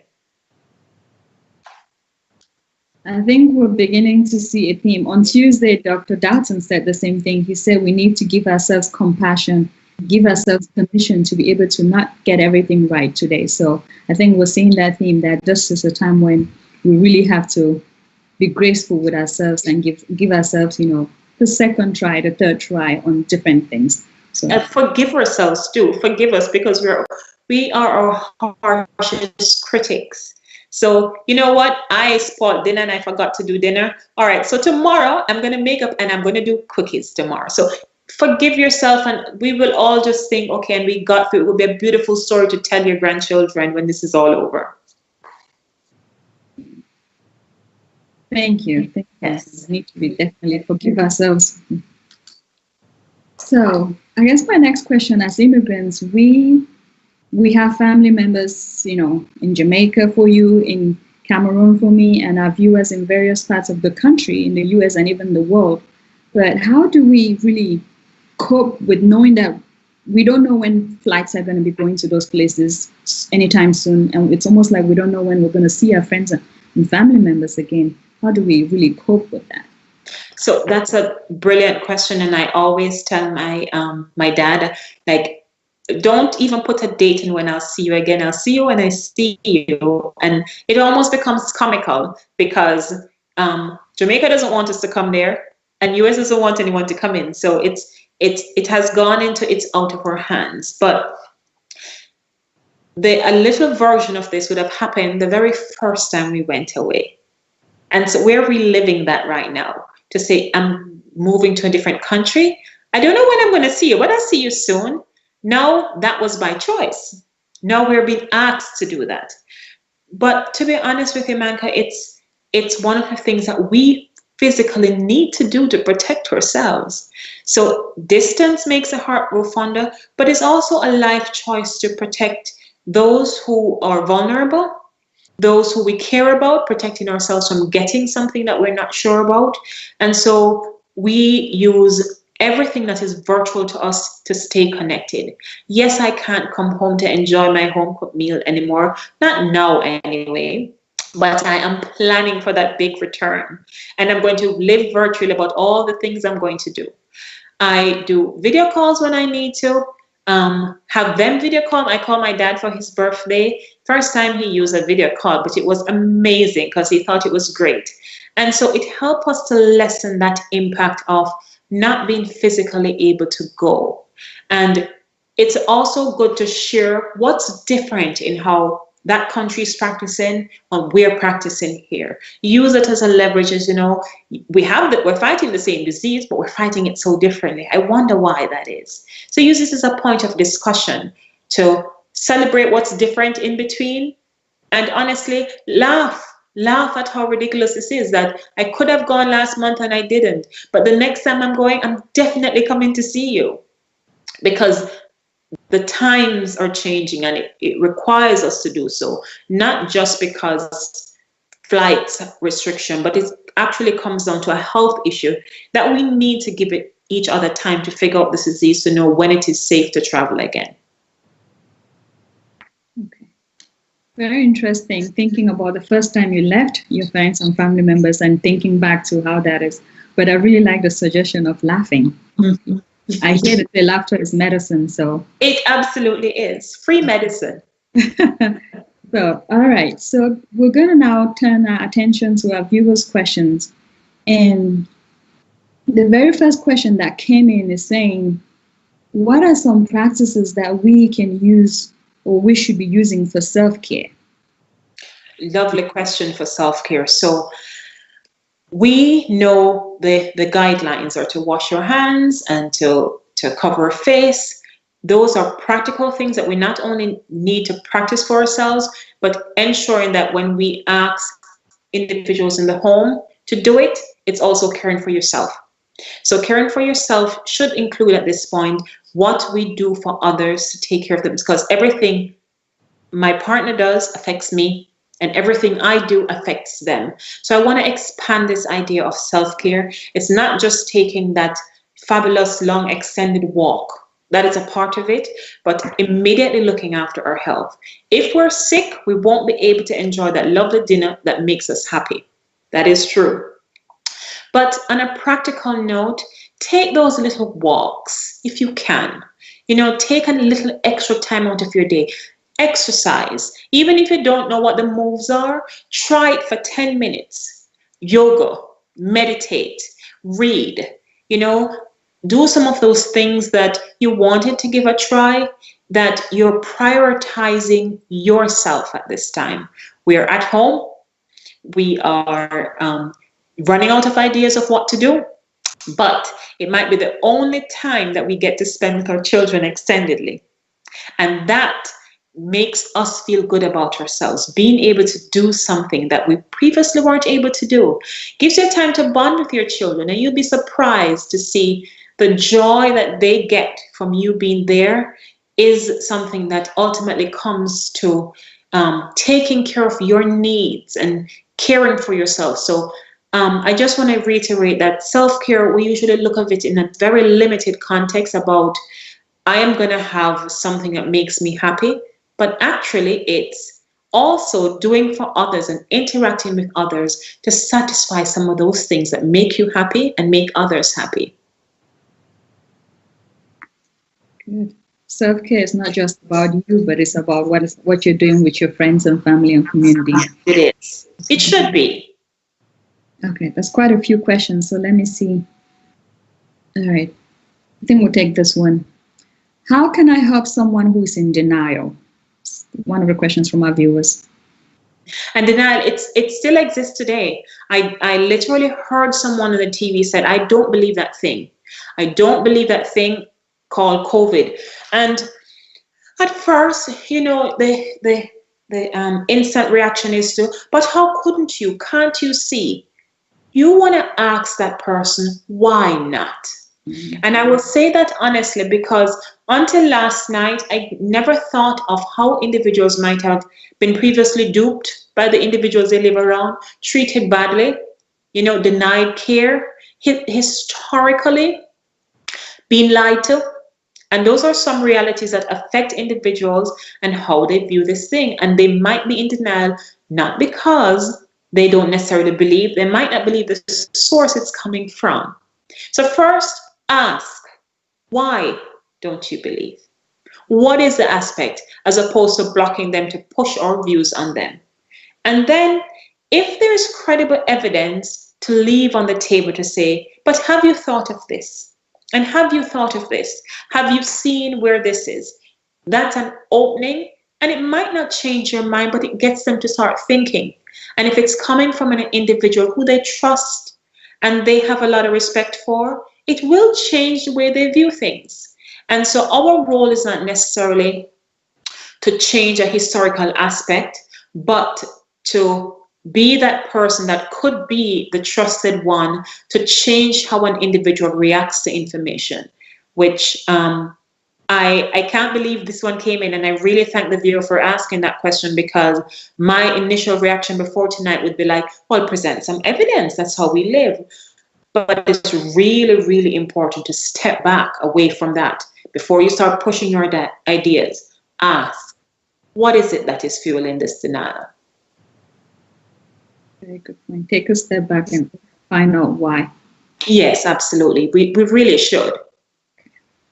The next question from our viewer is, what should we look for as trauma triggers, and how can we manage or handle it? So there are some simple ones to look for. Triggers usually comes in the senses, actually. So what you see or smell or hear are usually things that are considered triggers. So if there's a familiar thing, like a perfume, that was the last perfume you smell of a bad event, it might come back and it might trigger something. So we want to be very careful that when those things arise, accepting it, and if we can pinpoint it to something, we start to process it that way. If you're the one experiencing it, chances are it will be a phase and it will fade. Most individuals who go through trauma, it's temporary. And we have to hold on to that there is an acute stress reaction to things. If we're frightened, we'll sweat and panic for a few minutes, but it doesn't necessarily last a lifetime. And so we also have to give our body time to react to things. We don't always cover it up. It's that flight or fight response. Our body reacts to make us make a decision. And again, I want to put it in a very good context that feeling things is a good thing. Processing things is good. And we know when it gets to the point where it can be opening up to other things that we're not sure how to handle. And that is when we really should reach out for help. Feeling things is good.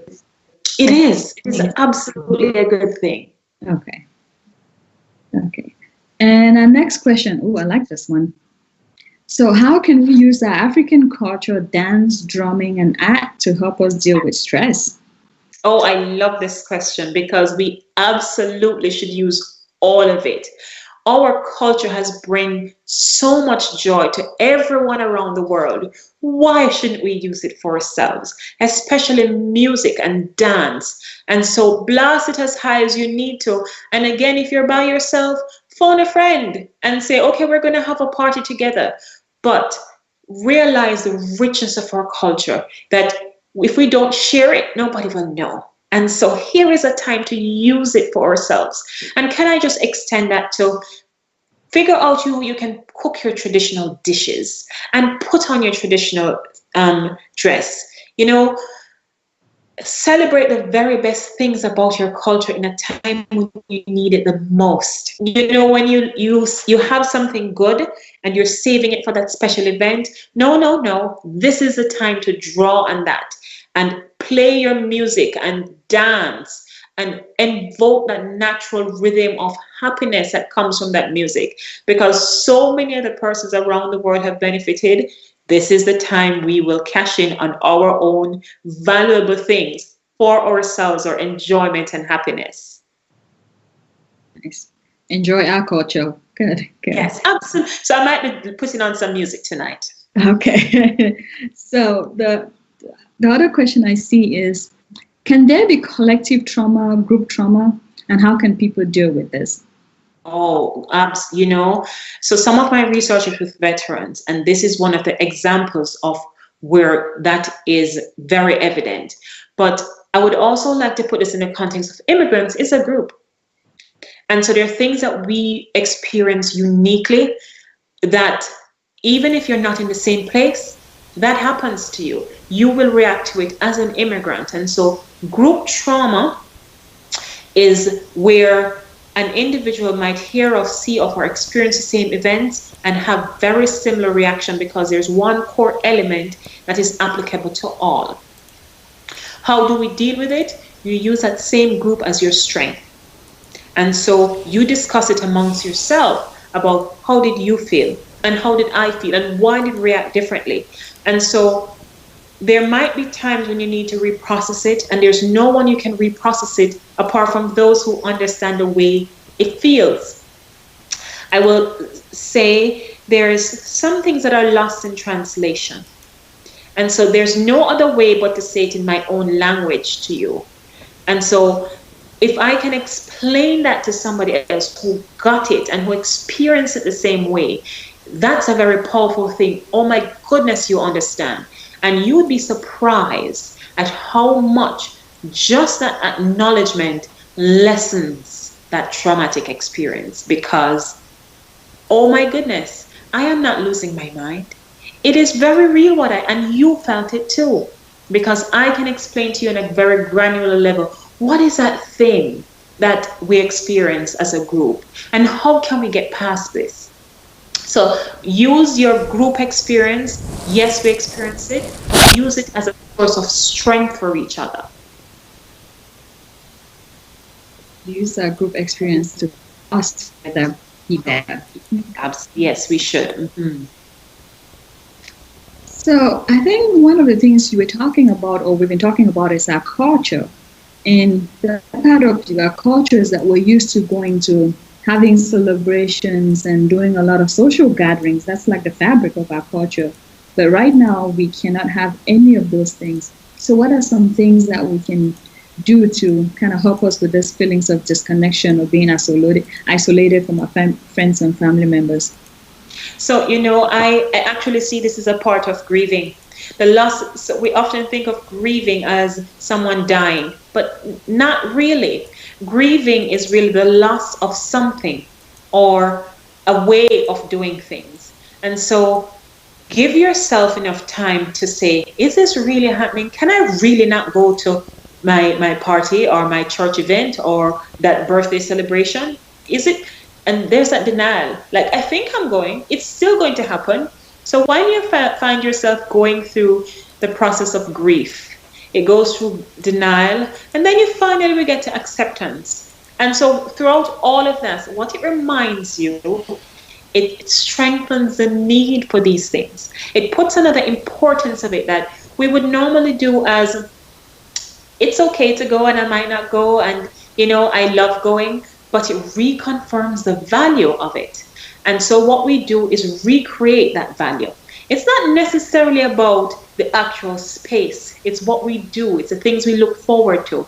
It's the way or the food that you'll get there, you know? Okay, I'm going to recreate that one food item that I really wanted to go there for.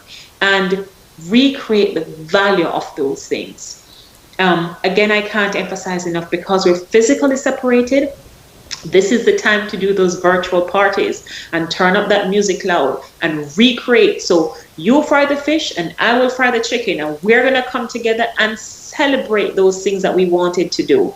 We're having virtual church events. We're having virtual baptisms. It still needs to happen.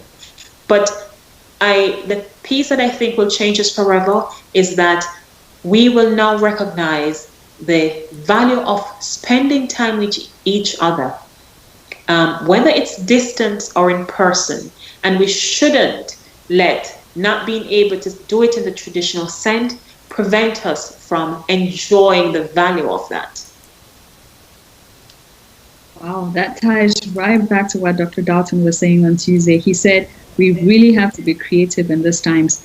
Do things creatively, do the same things that we used to do, but do it in a creative way, like you said. Fry the chicken, fry the fish, and come together and celebrate still. Yes, yes. I think we're going to take our last question now. And so the viewer is asking, can we be traumatized by watching the news or seeing someone else in trauma? And then what do we do? Oh my, so that is it. That is the perfect definition of secondary trauma.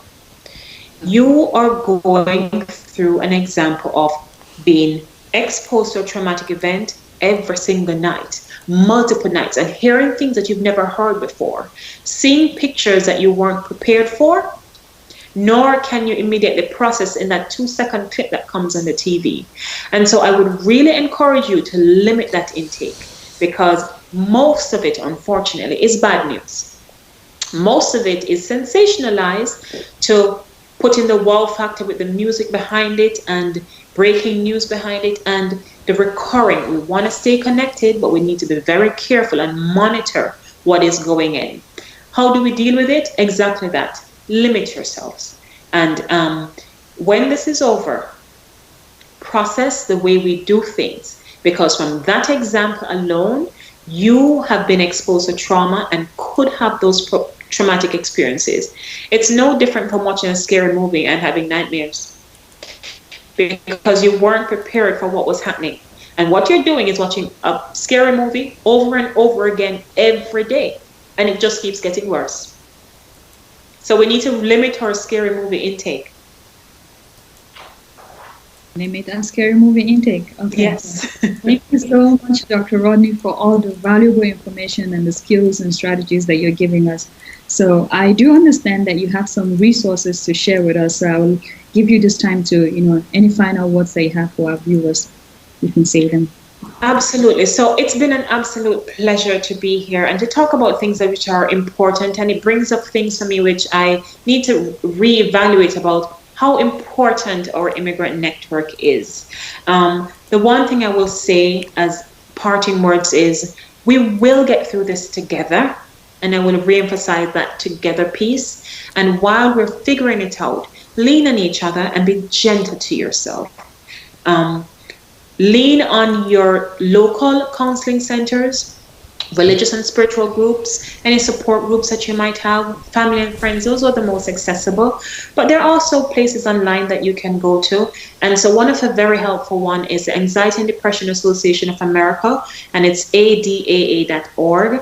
And you can actually do self-assessments if you find that helpful, or look for tips that you might use. But another one that might be useful, especially to our younger viewers, is a crisis text line. And the name sounds more serious than it really is. It's not really just for crisis, but it's a line that you can connect to a provider and text your messages in to keep it anonymous and to ask whatever questions you want to without sharing anything about yourself. And so that number is 741-741. It spells the word connect. So that's 741-741. And is that only for younger people, or anyone can use it? Anyone can use it. So but we can leverage using the phone, and we're still in an era where we don't necessarily want to show our face, or you want to keep things private, and that's fine. But it allows you to do that text message. And if you want to open it up to a phone call, then you can move on to there. But it's an entry point to keep things as gentle as it is, because we're still afraid sometimes to discuss the things we don't know.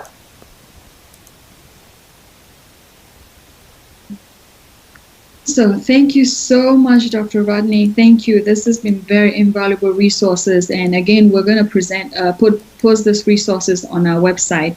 So I would like to take this time to thank you, our viewers, for tuning in today to hear us talk about post-traumatic syndrome and how you can really figure out what it is and what resources are available to help you, and how we as a community can begin leaning on each other to help ourselves and help ourselves grow through this crisis.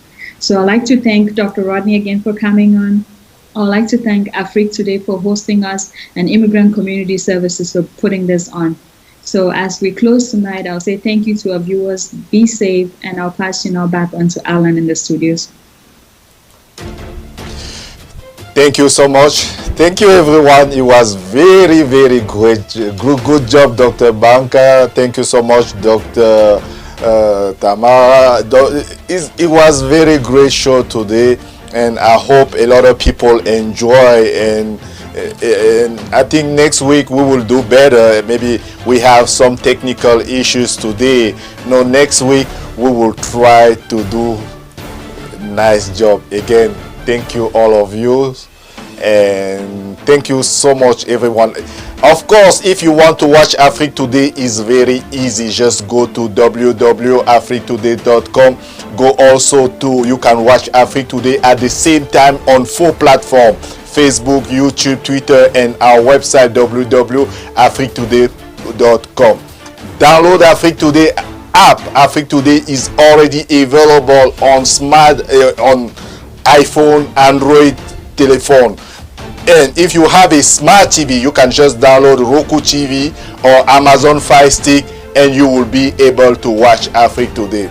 My name is Alain Pierre. I hope we have a show every Sunday at 3 p.m.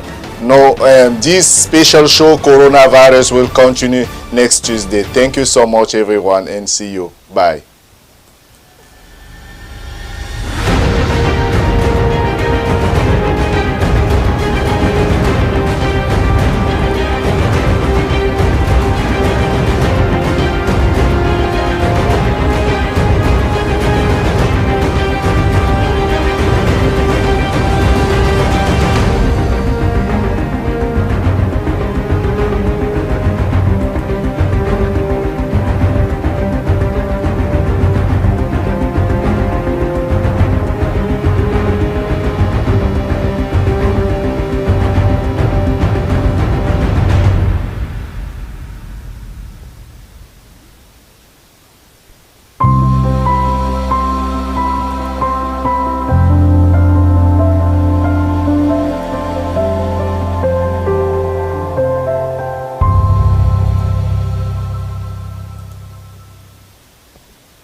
Today, our objective is to help you access trending information that is fresh and relevant in the promotion of African culture and values, as well as information that enhances economic, political, and social welfare in the continent.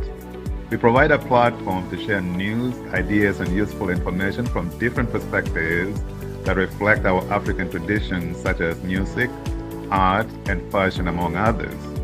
With the dawn of the new year, Afriquetoday is here to deliver this information and more for you, our valued audience and stakeholders. We have spared no resources in refining our platform to make it better, and look forward to serving your needs and you being part of a rejuvenated Africa that has so much to offer the world. Thank you for stopping by, and Happy New Year, everyone.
Welcome to Afriquetoday. My name is Alain Pierre. You're watching Afriquetoday, and we are live now on Facebook, YouTube, Twitter, and our full platform www.afriquetoday.com. We have a special discussion today. I will give the word to Dr. Manka. She's live with me now. Hello, Dr. Manka. Hi everyone. Good evening and welcome to this first in a series of discussions that is brought to you by Immigrant Community Services, the Office of Honorable William Jawanda, City Council Council Member at Large for Montgomery County, and Afriquetoday. Thank you so much, Afriquetoday, for having us on today. We're really going to be bringing you some information about resources and how to manage with the COVID-19 pandemic. My name is Mankan Kimbeng again, and I am honored to be the host and moderator for this session.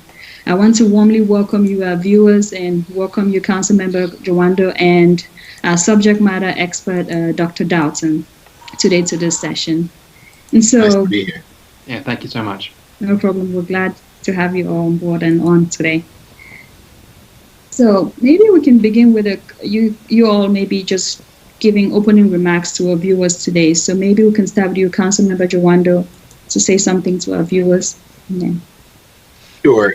Well, it's good to be with you this evening, and thank you for having me. It's an important time, obviously an important discussion as we try to deal with this global pandemic. I'm a council member at large here in Montgomery County. I represent all 1.1 million people. We're the largest jurisdiction in Maryland, and a third of our residents are foreign-born, many from the continent of Africa, so my dad included. And so honored to serve, and there's a lot going on. So I think you want me to not go into my remarks, just say, did you just want me to introduce myself now? Yes, please. Okay. I'll pause there. Yeah, so it's good to be with you. Thank you for being on board here. Dr. Dalton, want to say hello to our viewers? Sure, yeah. So I'm Jonathan Dalton. I'm actually one of the constituents of Mr. Jawanda. And I specialize in working with people who have anxiety and mood disorders. And this is a time when there's obviously a lot of that going on. So that's my very brief introduction. Thank you both for saying hello to our viewers. And I definitely will be having more directed questions to you all. But to our new viewers, we really wanted to let you know a little bit about Immigrant Community Services. So Immigrant Community Services is an organization that serves the African immigrant community in the Washington, D.C. metro area. It was created in 2012 in response to the rising African immigrant population in the area. And really, Immigrant Community Services works to support families and communities, providing social, family, employment, education, and cultural programs to the African immigrants in the area, really just helping the community to thrive in our new land. And so our discussion today is really the first, and it falls of several conversations and falls under our community health programs. And today we're going to start with maybe the local view by talking to Council Member Jawanda about what's happening locally. And then after that, we'll get into talking to Dr. Dalton more about how we can cope with this thing that is happening to us all over the world and is affecting us all. So after we talk with Dr. Dalton, we're going to have some time for questions. So please feel free to send in your questions on Facebook, Immigrant Community Services website, Twitter, and on whatever portal you're actually watching right now. We'll be able to answer some questions live. So I'm going to start with Council Member Jawanda. I think we just saw recently that Montgomery County released statistics for the cases by zip code in the area. So that's really it's good information to have. But I guess, can you tell our viewers a little bit more about what is happening locally and what are some of the issues that we need to be paying attention to that are coming from your office or the government right now? Sure. And thank you for having me. Thank you for bringing that up. Obviously, we're focused on making sure that we do everything we can at the county level to keep people safe. That's everything from this week issuing we have the county health officer issued a face covering order and protective order for retail and grocery workers. that's very important that we keep those folks safe and we keep the residents that they're interacting with safe. We've also recently passed a $36 million relief package, which included a number of things. First, about $20 million in relief in the form of grants, not loans, grants for small businesses and nonprofits. So they're both eligible. That program actually, which is called the Public Health Emergency Grant Program, opens for applications tomorrow. So this is actually a good time to be talking to you. And that's any nonprofit or small business that's less than 100 employees. So from 1 to 100, you can apply. You just have to demonstrate your losses, which many people unfortunately have right now as they've been forced to shut down. And if you go to Montgomery County MD.gov, on the banner there's going to be a link to click for this program, the PHEG, the Public Health Emergency Grant Program. It shows you what you need to apply, and you can apply starting online tomorrow. That's part of the 36 million. We also allocated $10 million to our hospitals to help prepare for surge capacity when we see the peak here in Montgomery County, which we think will be in the next several weeks. We also, in this kind of talk, leans into what we're talking about tonight, the mental health piece. We've also put $5 million in direct cash assistance to residents that whom otherwise might not be eligible for the federal money. There's certain populations, if you're undocumented, for example, that you're not eligible for that money. And we know that we have a population here that is going to need assistance as well. And then we also allocated $1 million to our Health and Human Services department, who are working with many nonprofits, some of which are dealing with mental health, some are dealing with homelessness, some are dealing with food insecurity, all those kind of vulnerable population safety net groups that they need to expand those services, rental assistance, payments.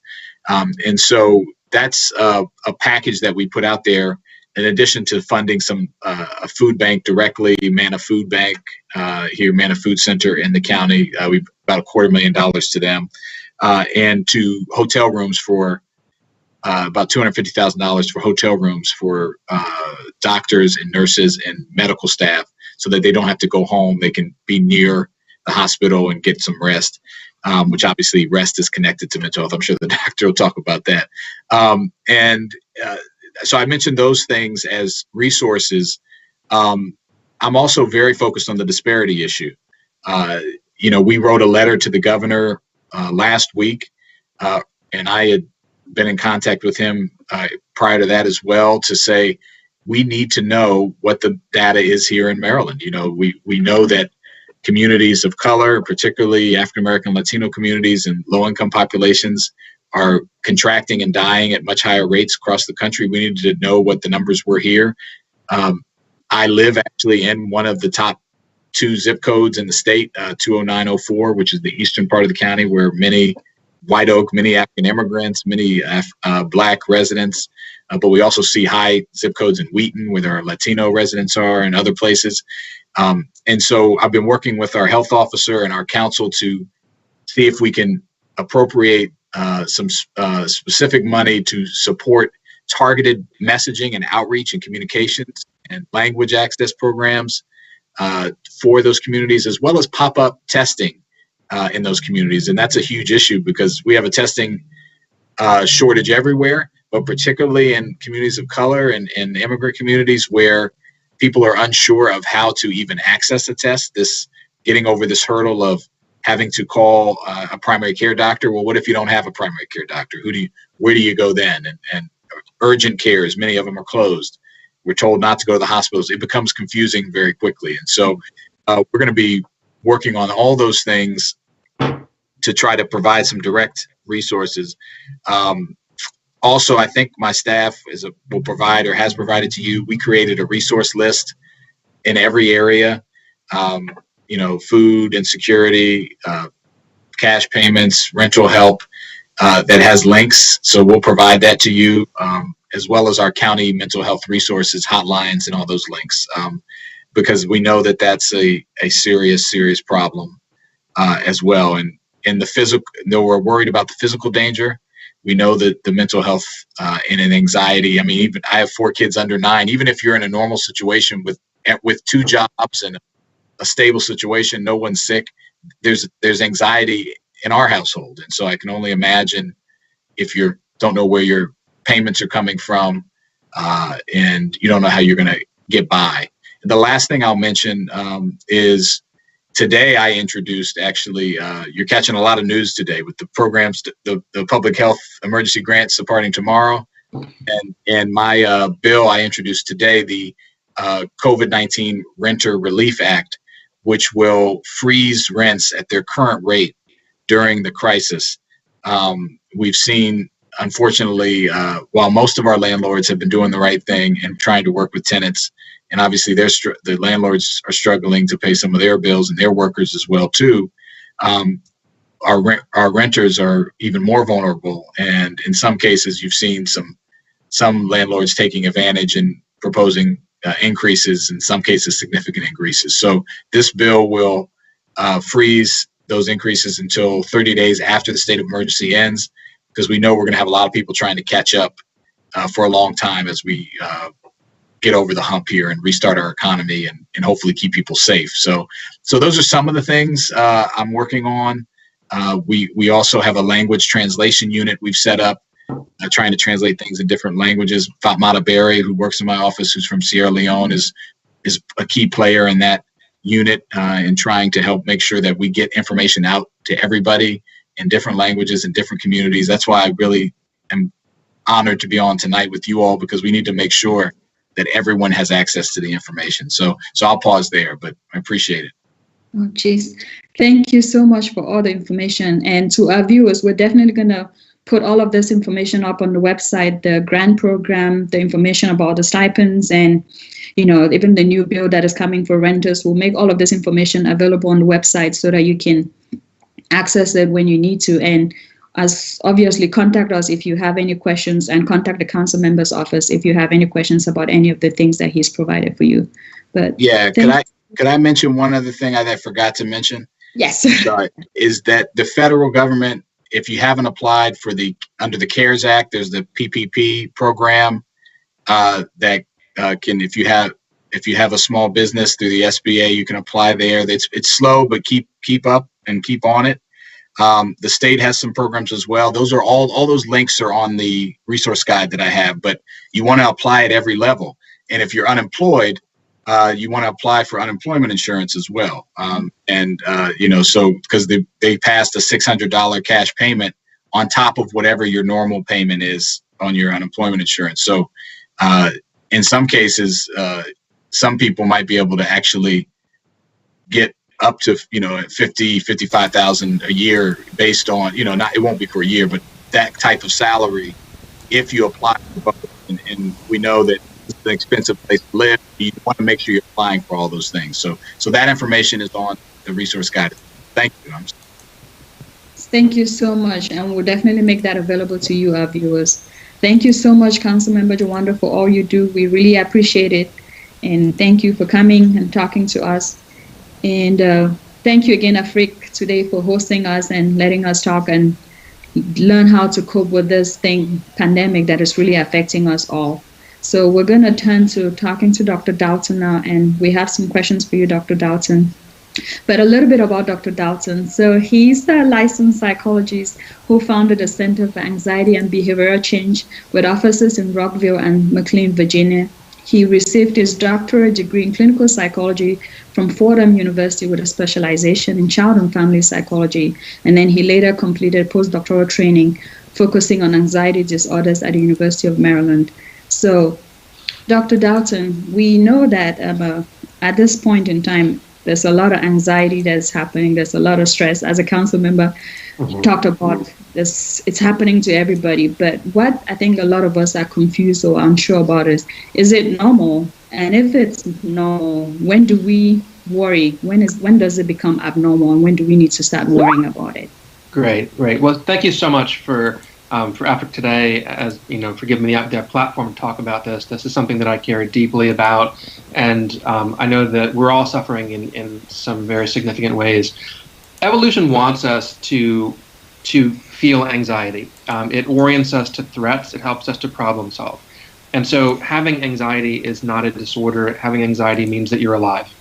And so it's really important that we understand the difference between what is a problematic anxiety or a mood disorder and what is a natural reaction to really novel situations that we're finding ourselves in. I think that we're going to be looking a lot at really two waves of mental health concerns here. There's the crisis that we're in right now, where people are worried about their health or loved ones' health or how to pay their bills when they're unemployed. There's tremendous stress, which is more of a response to external demands that we can't meet. And then I think that as this crisis period passes, and as Councilmember Jawanda was saying, that we think in the next few weeks in Montgomery County, we're going to reach our peak, then we're going to have to start to reintroduce ourselves back into society with a lot of uncertainty in situations we've never been in before. And so I think the second wave is going to come with the anxiety as we're looking to reintegrate back into society, as kids are learning how to go back into a school environment. I think there'll be a lot of really tremendous levels of distress people are experiencing during that time as well. Great. So there's anxiety that we're facing now that is kind of here, but there's also going to be some anxiety towards the ending as we try to go back into our normal lives. I think it's going to come in those two waves. One is more of a stress response, which is very normal. Again, stress and anxiety is designed to orient us to be aware of threats in our environment, to problem solve. Worry is very functional if it's tied to problem solving. It's only when the worry becomes divorced from the problem solving itself that it really becomes problematic and requires a little bit more of an intervention for some people. And so I'm thinking that when it becomes problematic, that's when we start getting into the lane of mental health issues and having some sort of diagnosis. So what are some mental health issues that we should be thinking about as a community and trying to know more about so that we can be able to say, oh, this is something that is disturbing me and maybe I should start seeking help? So as the council member was saying before, when we're seeing disturbances in sleep, if there's changes in eating habits, if people are not able to concentrate or focus, those are all normal reactions. But you know what? So is it normal to go into shock if you've been in a car accident. It doesn't mean you don't need treatment for it. And so I think it's really important that as we're having this discussion, that we're able to look at, well, when does anxiety become something that would benefit from services? And I think that we're looking for kind of functional impairment, when someone is not able to do the things that they'd want to do. If anxiety is helping you, if it's giving you the ability to focus on certain things in your environment that are really important to focus on, like getting a face covering, or how to apply for unemployment insurance, or how to access county services, those are all really positive things that the anxiety can orient us to do. But for a lot of people, the anxiety starts to move beyond that optimal range of functioning. You know, we know that people actually perform at their highest level under moderate levels of stress and anxiety. But when it gets to be a place where it's starting to impair our functioning, when it's stopping us from being able to do our work, when it's keeping us from taking good care of ourselves, when it's interfering with our ability to sleep and to have good interpersonal relationships, those are really indications that this is moving into a different zone where it's no longer helpful and is probably causing some hurt in their lives, some suffering. And there are some really good skills people can learn to better manage their distress related to those things. Okay. And so, other than anxiety, are there other things that could be exacerbated or worsened during this crisis, or are there other kind of mental health things that we should be looking out for as a community to pay attention for? I think every mental health disorder, if someone has a pre-existing disorder, I think most people are finding that it's getting worsened by the current situation. So depression, for instance, I learn a lot from the patients I work with. And many, many years ago, I had a 12-year-old boy who had depression, and he told me what it was like for him. And he said, wow, depression makes my life feel like a stick of chewing gum that lost its flavor. And I think that really captures the experience of depression, because the opposite of depression is not happiness, it's vitality, it's being fully alive. And right now we're so limited in what we can do, in the ways that we can express ourselves, and the activities we can engage in, that this quarantine is really a petri dish for depression to grow on as well. We know tragically that the vitamin C against anxiety and depression is access to social support. And yet this cruel virus is interfering with our ability to get the very things that are going to be most helpful for us, most healing for us during this time. I think that people that have anger-based disorders, where they're having difficulty with regulating their mood with regard to anger, irritability is going to be through the roof as people are constantly in this small environment, often in very small spaces, without an ability to leave and to do the things that they want to do. I think substance abuse disorders are going to be one of the most vulnerable disorders that we're going to look for as people are consuming things or taking shortcuts to regulate their mood, whether it's by drugs or alcohol or by other kinds of things that we are consuming at unhealthy levels, like the news media, getting notifications on our phone too often. I think that people, when they're trying to consume unhealthy things, including food at this point, I think so things like eating disorders are going to be at risk during this time period. Sleep disorders are at risk during this time period because we're not able to stay in our usual schedules, which we know are so important for people who have sleep disturbances. So I could go through the whole list. People that have PTSD and have been through trauma, as I know way too many immigrants have had, whether it was before they came here or during their journey here or since they've arrived here. And I think that people, their trauma responses are going to be more exacerbated by the threat cues in their environment. Even people that have been tragically assaulted, seeing everyone wearing masks, I think for some people who have trauma responses, that could be a trigger for them, and some, depending on the nature of their trauma. So I really think that so many mental health conditions are really vulnerable right now for being exacerbated in the current situation. Thank you. Yes, the other thing the council member had brought up too was the income piece and kind of not being able to work. That is causing a lot of financial stress as well for the community. I guess the next question would be, thinking about all of these and the mental health conditions, what are some things that you suggest that we do to kind of cope and try to manage these things that we're seeing happening in our community? Yeah. So job loss is going to hit us in three different ways. Okay, it's going to hit us financially, of course, and there's going to be very significant challenges with regard to just daily living, being able to for some families to put food on the table literally, or to stay in their home. People are facing eviction. Hopefully that's not happening during the pandemic, but there's a lot of financial stress that we're all too aware of. There's also the lack of identity. People often identify with what it is they're doing for a living, with the people they work with. It's part of their sense of self.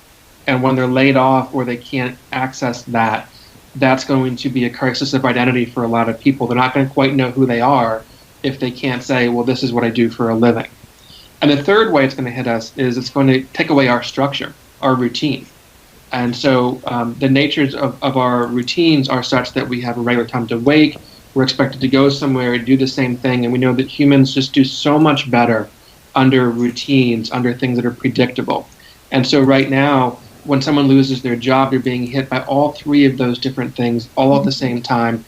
And in addition to the fear of becoming sick or loved ones becoming sick. And the two pillars of anxiety are uncertainty and lack of control. And right now, we are intermingling both of those in a level that we've never seen, and we're seeing at a global level right now.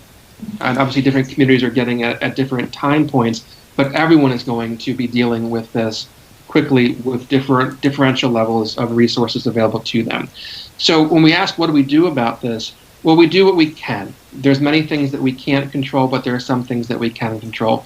And so we look for is the research on resilience. Resilience is really about adapting well in the face of trauma, in the face of stress, in the face of adversity.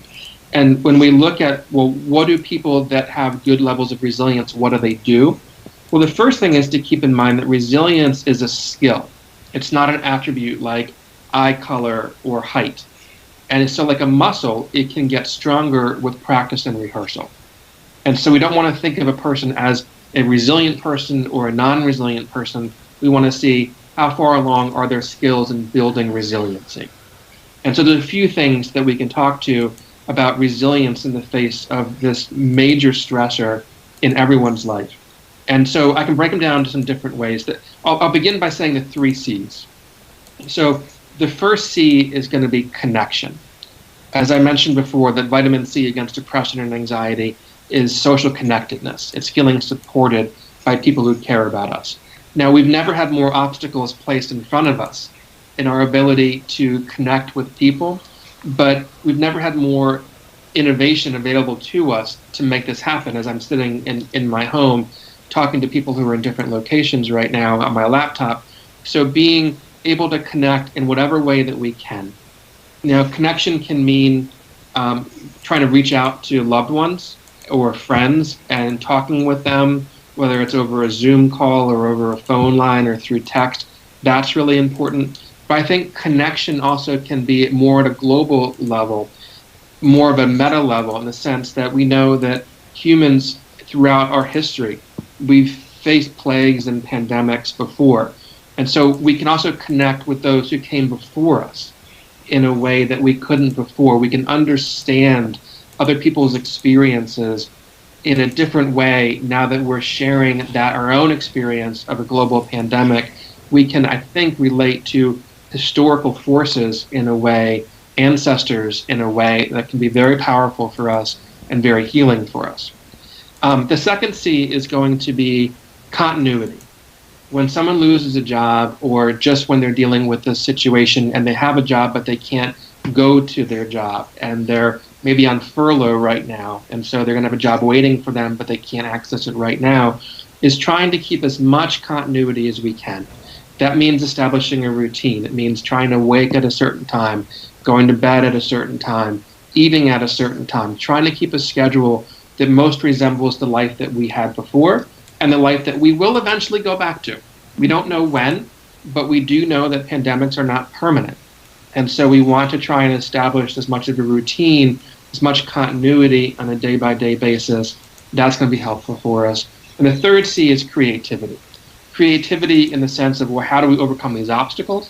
What do we do in our daily life so that we can connect with people that are hard to connect to?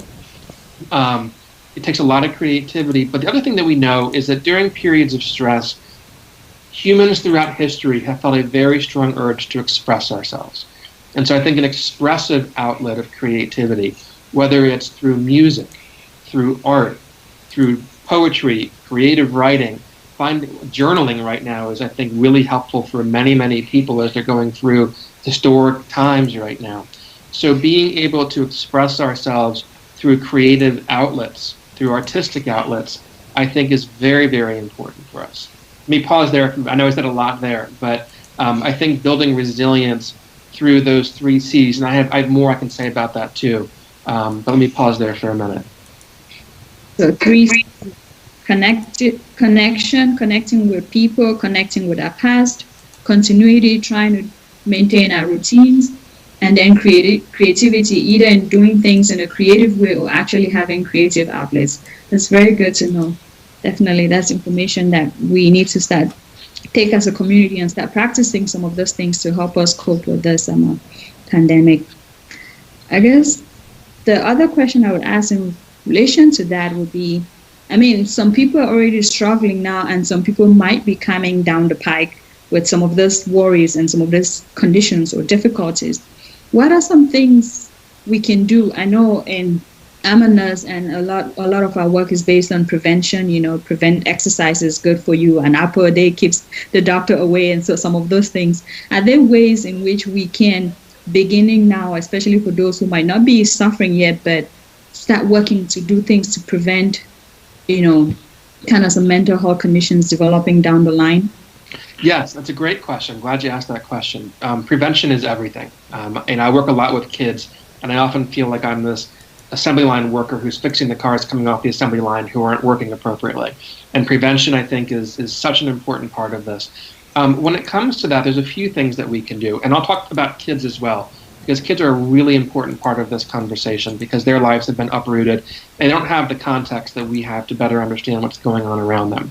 But I think the first thing, just like you mentioned about going to see doctors, wellness, taking care of yourself before you get sick is more important than what you do when you're sick. And so I think that wellness comes in a lot of different forms. Wellness can be certainly making sure that we have good nutrition, that we're exercising in an appropriate way. We're not designed as a species to sit all day long. And yet right now, more than ever before, I think that we are faced with this idea that most of our life is right now spent sitting. And so getting movement, whether it's watching an online exercise class, going for a walk on a beautiful day like today, riding a bike, anything that we can do to get our bodies in motion.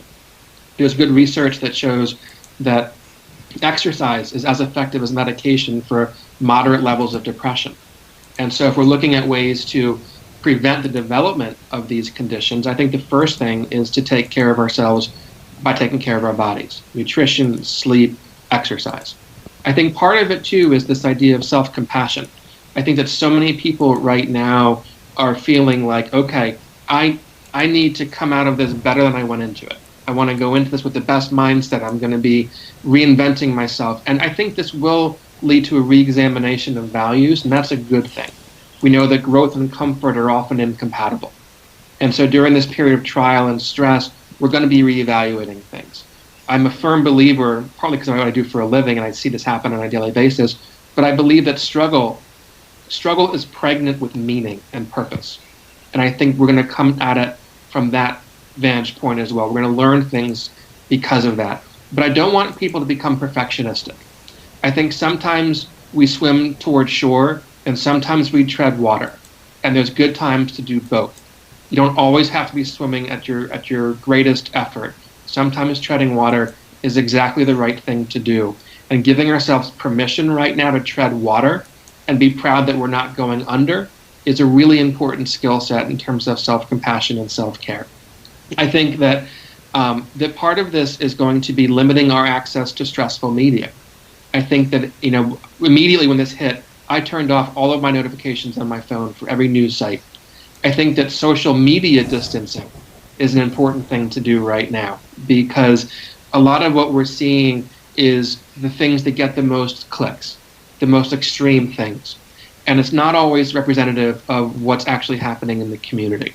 And so limiting our time on news sites to maybe once or twice a day just to get updates if we need them, like Mr. Jawando just did with some resources that are available, that's information that we can use. Mm-hmm. But seeing people just talking in circles around each other is not going to help us to learn more information. I think that adapting our thinking skills, optimism, the science tells us optimism is also a skill and a habit that can be taught and can be learned. And so right now it's very easy to look at these dark times and think the sun will never rise. But having an optimistic view about, well, what's it going to be like when we're able to emerge from this? Being able to have a future orientation, to be able to realize that the scariest thoughts that we have right now are just the scariest thoughts that we're having right now. We never want to confuse thoughts with evidence. What I'm finding is that people who have been treated for anxiety disorders are actually doing quite well right now by and large, because they've learned to tolerate uncertainty. They've learned how to differentiate thoughts from evidence. They've learned the importance of self-care, of acceptance of the present moment. Acceptance doesn't mean that we're endorsing what's happening right now and that we're happy about it. It just means that we're not arguing with reality, that we're accepting that this is the place that we're in right now, and we're accepting that this is the place that we will not remain in. And so we both at the same time accept the present moment and plan for a positive future. I think those are really important. Another thing that we can do, and the science again is very clear on this, is that finding meaning within struggle, as I mentioned before, is really important.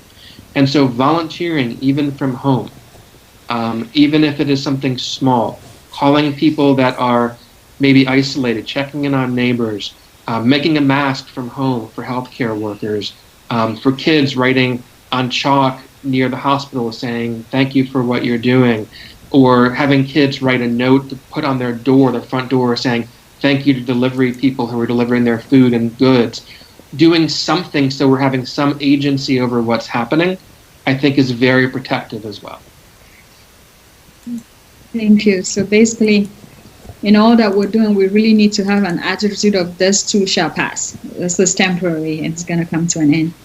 I know we've talked about this a little bit, but especially when it comes to kids, what are some of the things that we need to do as parents and as adults who are involved in those kids' lives to begin to help them care for their own well-being? Because like you rightly mentioned, some kids have no context for this and really don't even understand kind of a bigger picture of what's happening. Yeah. Great question. So obviously it changes based on the ages of the kids. So a teenager is very different from a 6-year-old developmentally and needs to be addressed in a different way.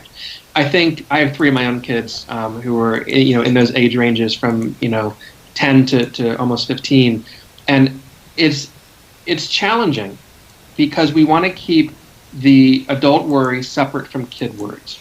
And we don't want the kids to know too much, so we're not having kids watch the news, we're not turning on CNN or one of the news sites so they can hear the latest death tolls that are coming up. We teach them that they will be taken care of and that here are reasonable precautions that you can take. So if it's a very little one, just saying there's germs outside, and so we have to make sure that we don't go on the slides or the swings right now. For the older kids, the teenagers, we have to acknowledge that they're grieving right now. They're grieving what they expected to have happen. The seniors in high school, I feel especially bad for, who are missing the ordinary trappings of transition, who are not able to be with their loved ones at school, to say goodbye to teachers that they've spent, this is under the assumption they're not going to go back to school this year, which I think is most likely.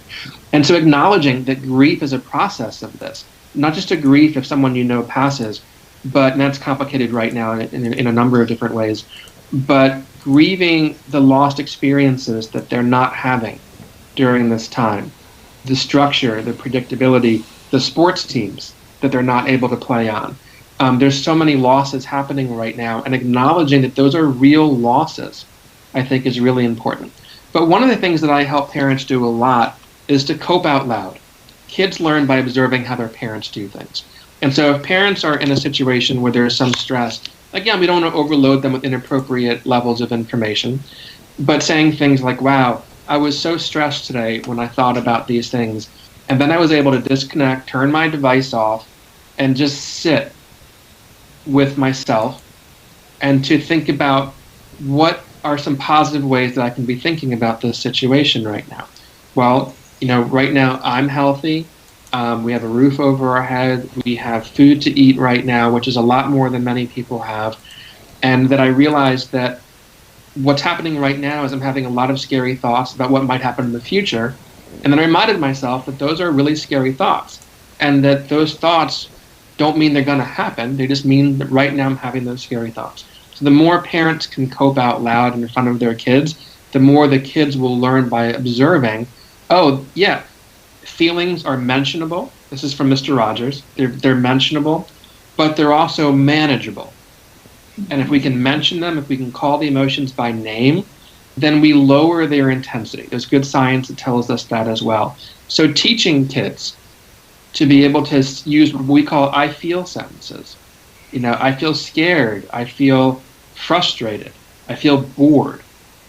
I feel, I don't know what I feel. And then you can say, okay, well, here are some ways that a lot of kids are feeling right now. Do these sound like this? The younger the kid, the less they have words to express how they feel.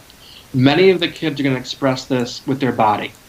They're going to have stomach aches and headaches. They're going to have, just different stress responses in their body, aches and pains, different things like that. And so being aware of that. As I mentioned, the 3 C's, those matter even more for the kids. The structure that's most lacking right now is most difficult for the kids. Now, I have great compassion for the parents, because I'm one of them, who's trying to teach kids through distance learning, who's trying to do their job and parent their kids all at the same time. And so we have to acknowledge the best any person can do is one thing at a time. And none of us can be 3 people at once. But the more that we can help kids with structure and predictability, go for a walk at the same time every day, get up at the same time every day, have board games at 7 o'clock in the evening, have family movie nights on the weekend. The more that we can have daily routine and predictability, the more the kids will be resilient against what's going on right now. Thank you so much, Dr. Dalton. So basically, really having a tailored approach where you treat the kids based on their age and then paying attention to them to make sure that you're seeing even the onset things that are happening to them and really modeling good ways of coping in front of them so they can begin learning how to cope. Yeah, and so even thank you. I'm sorry, go ahead. Oh, no, you finish your... I was going to say just asking them what questions they have. I think is really helpful because we don't want to assume that they're thinking about this in the same way that adults are. Because many of the kids that I'm working with are not. Even my very anxious kids, they're actually not thinking about the virus very much at all because they're focused on their video game or something along those lines. So we want to ask them, what questions do you have about the situation we're in right now? So that they're able to know that what they're saying is important. But one of the most important things a parent can do is to help a kid feel heard, listened to, and understood. And so giving them the platform to ask questions, make comments, or just to have a discussion about what they're feeling. And again, making the emotional words mentionable makes them manageable for kids. If you have a kid who is having more behavioral problems right now, well, that's most kids right now. Because they're not having their usual routine, there's extra stress, there's uncertainty, there's novelty with the learning process, and some people don't even have access to being online to be able to even allow their kids to do the online learning right now.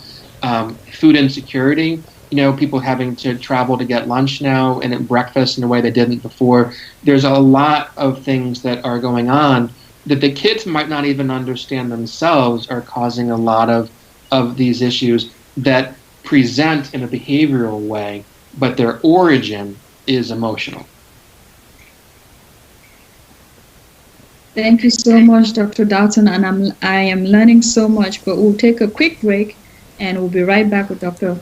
Dalton. Back to you, Alan, in the studios.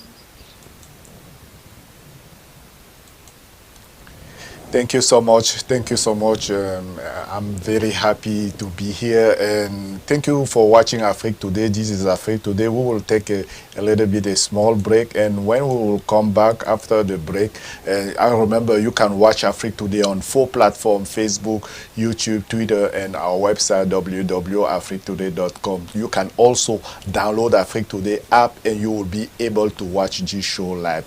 We'll take a break. We'll be right back after the break. Thank you.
Thank you to be with us. We will go back to Dr. Manka. She's here with me. She's in Maryland right now. And Dr. Manka, I'll go back to you can speak now.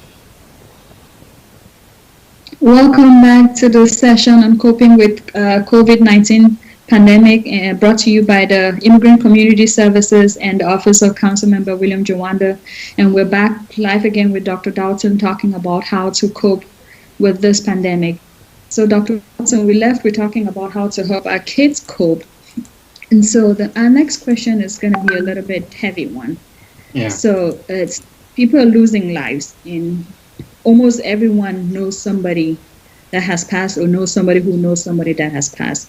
How do we as a community begin to mourn, or how do we cope with these losses that unfortunately might be coming down the pike even more?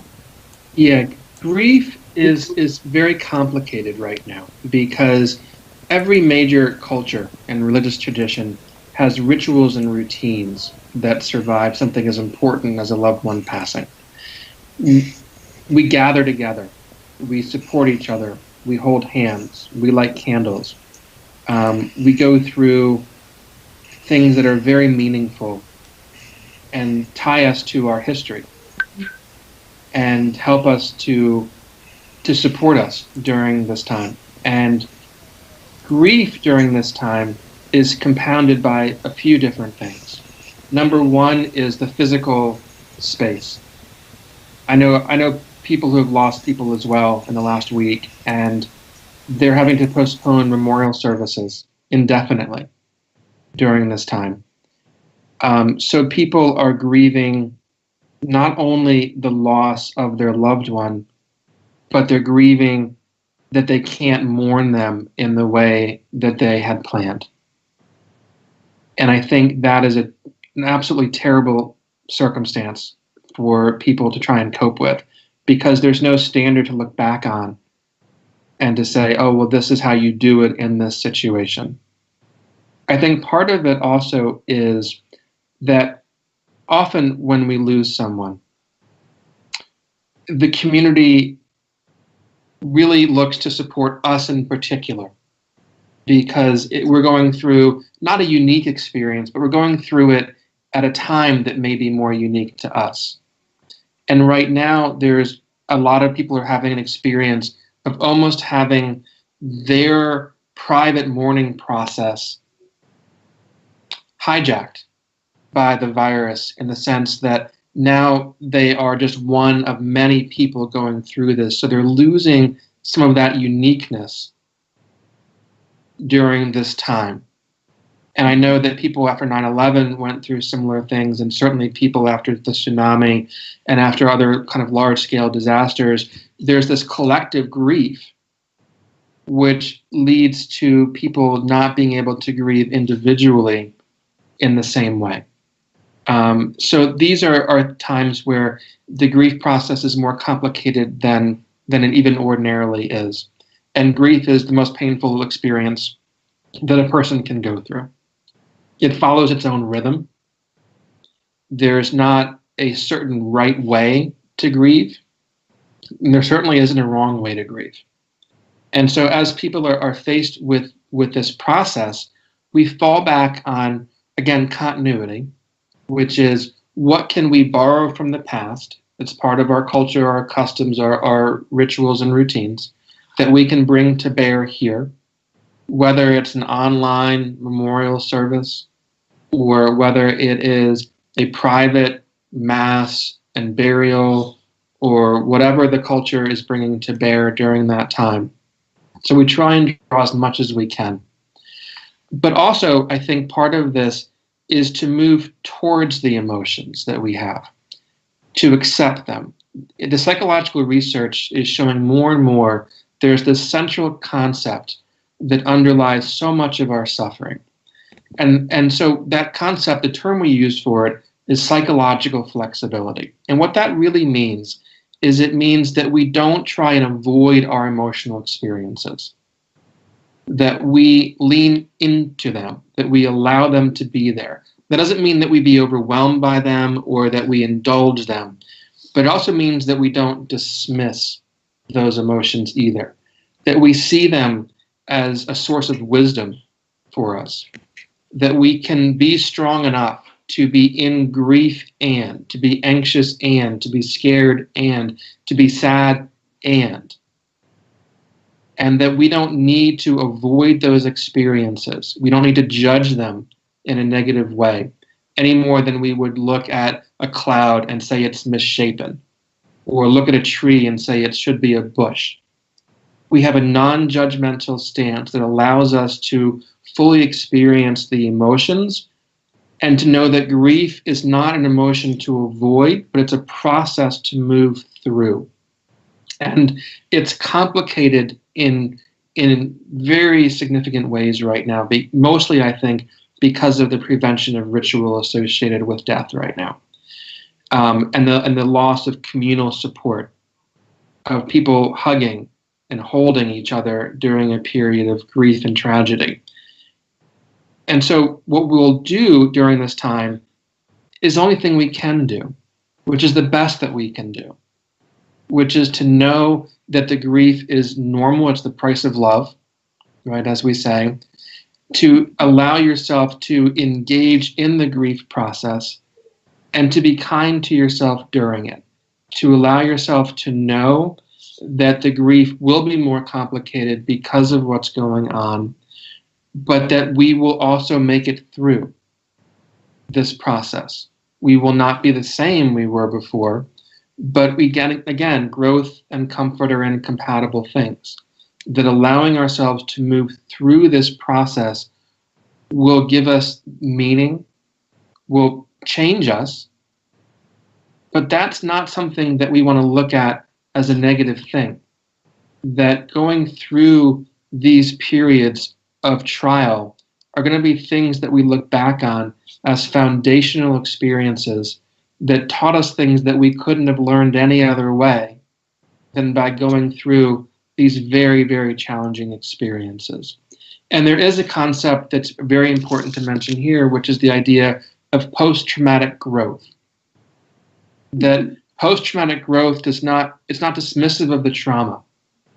It means that we were able to move through it to find meaning and purpose within it and to become a different yet more textured version of ourselves for having gone through that experience. And so, if you're familiar with some of the writings that came out of the Holocaust, when people were surrounded by death on a daily basis, what they found, the people that did the most did the best during this period in terms of their emotional growth, in terms of their just survival, were the ones who found purpose and meaning within their suffering. And so one of the most persistent questions that we all face, I'm a firm believer in this, is what is life trying to teach me right now?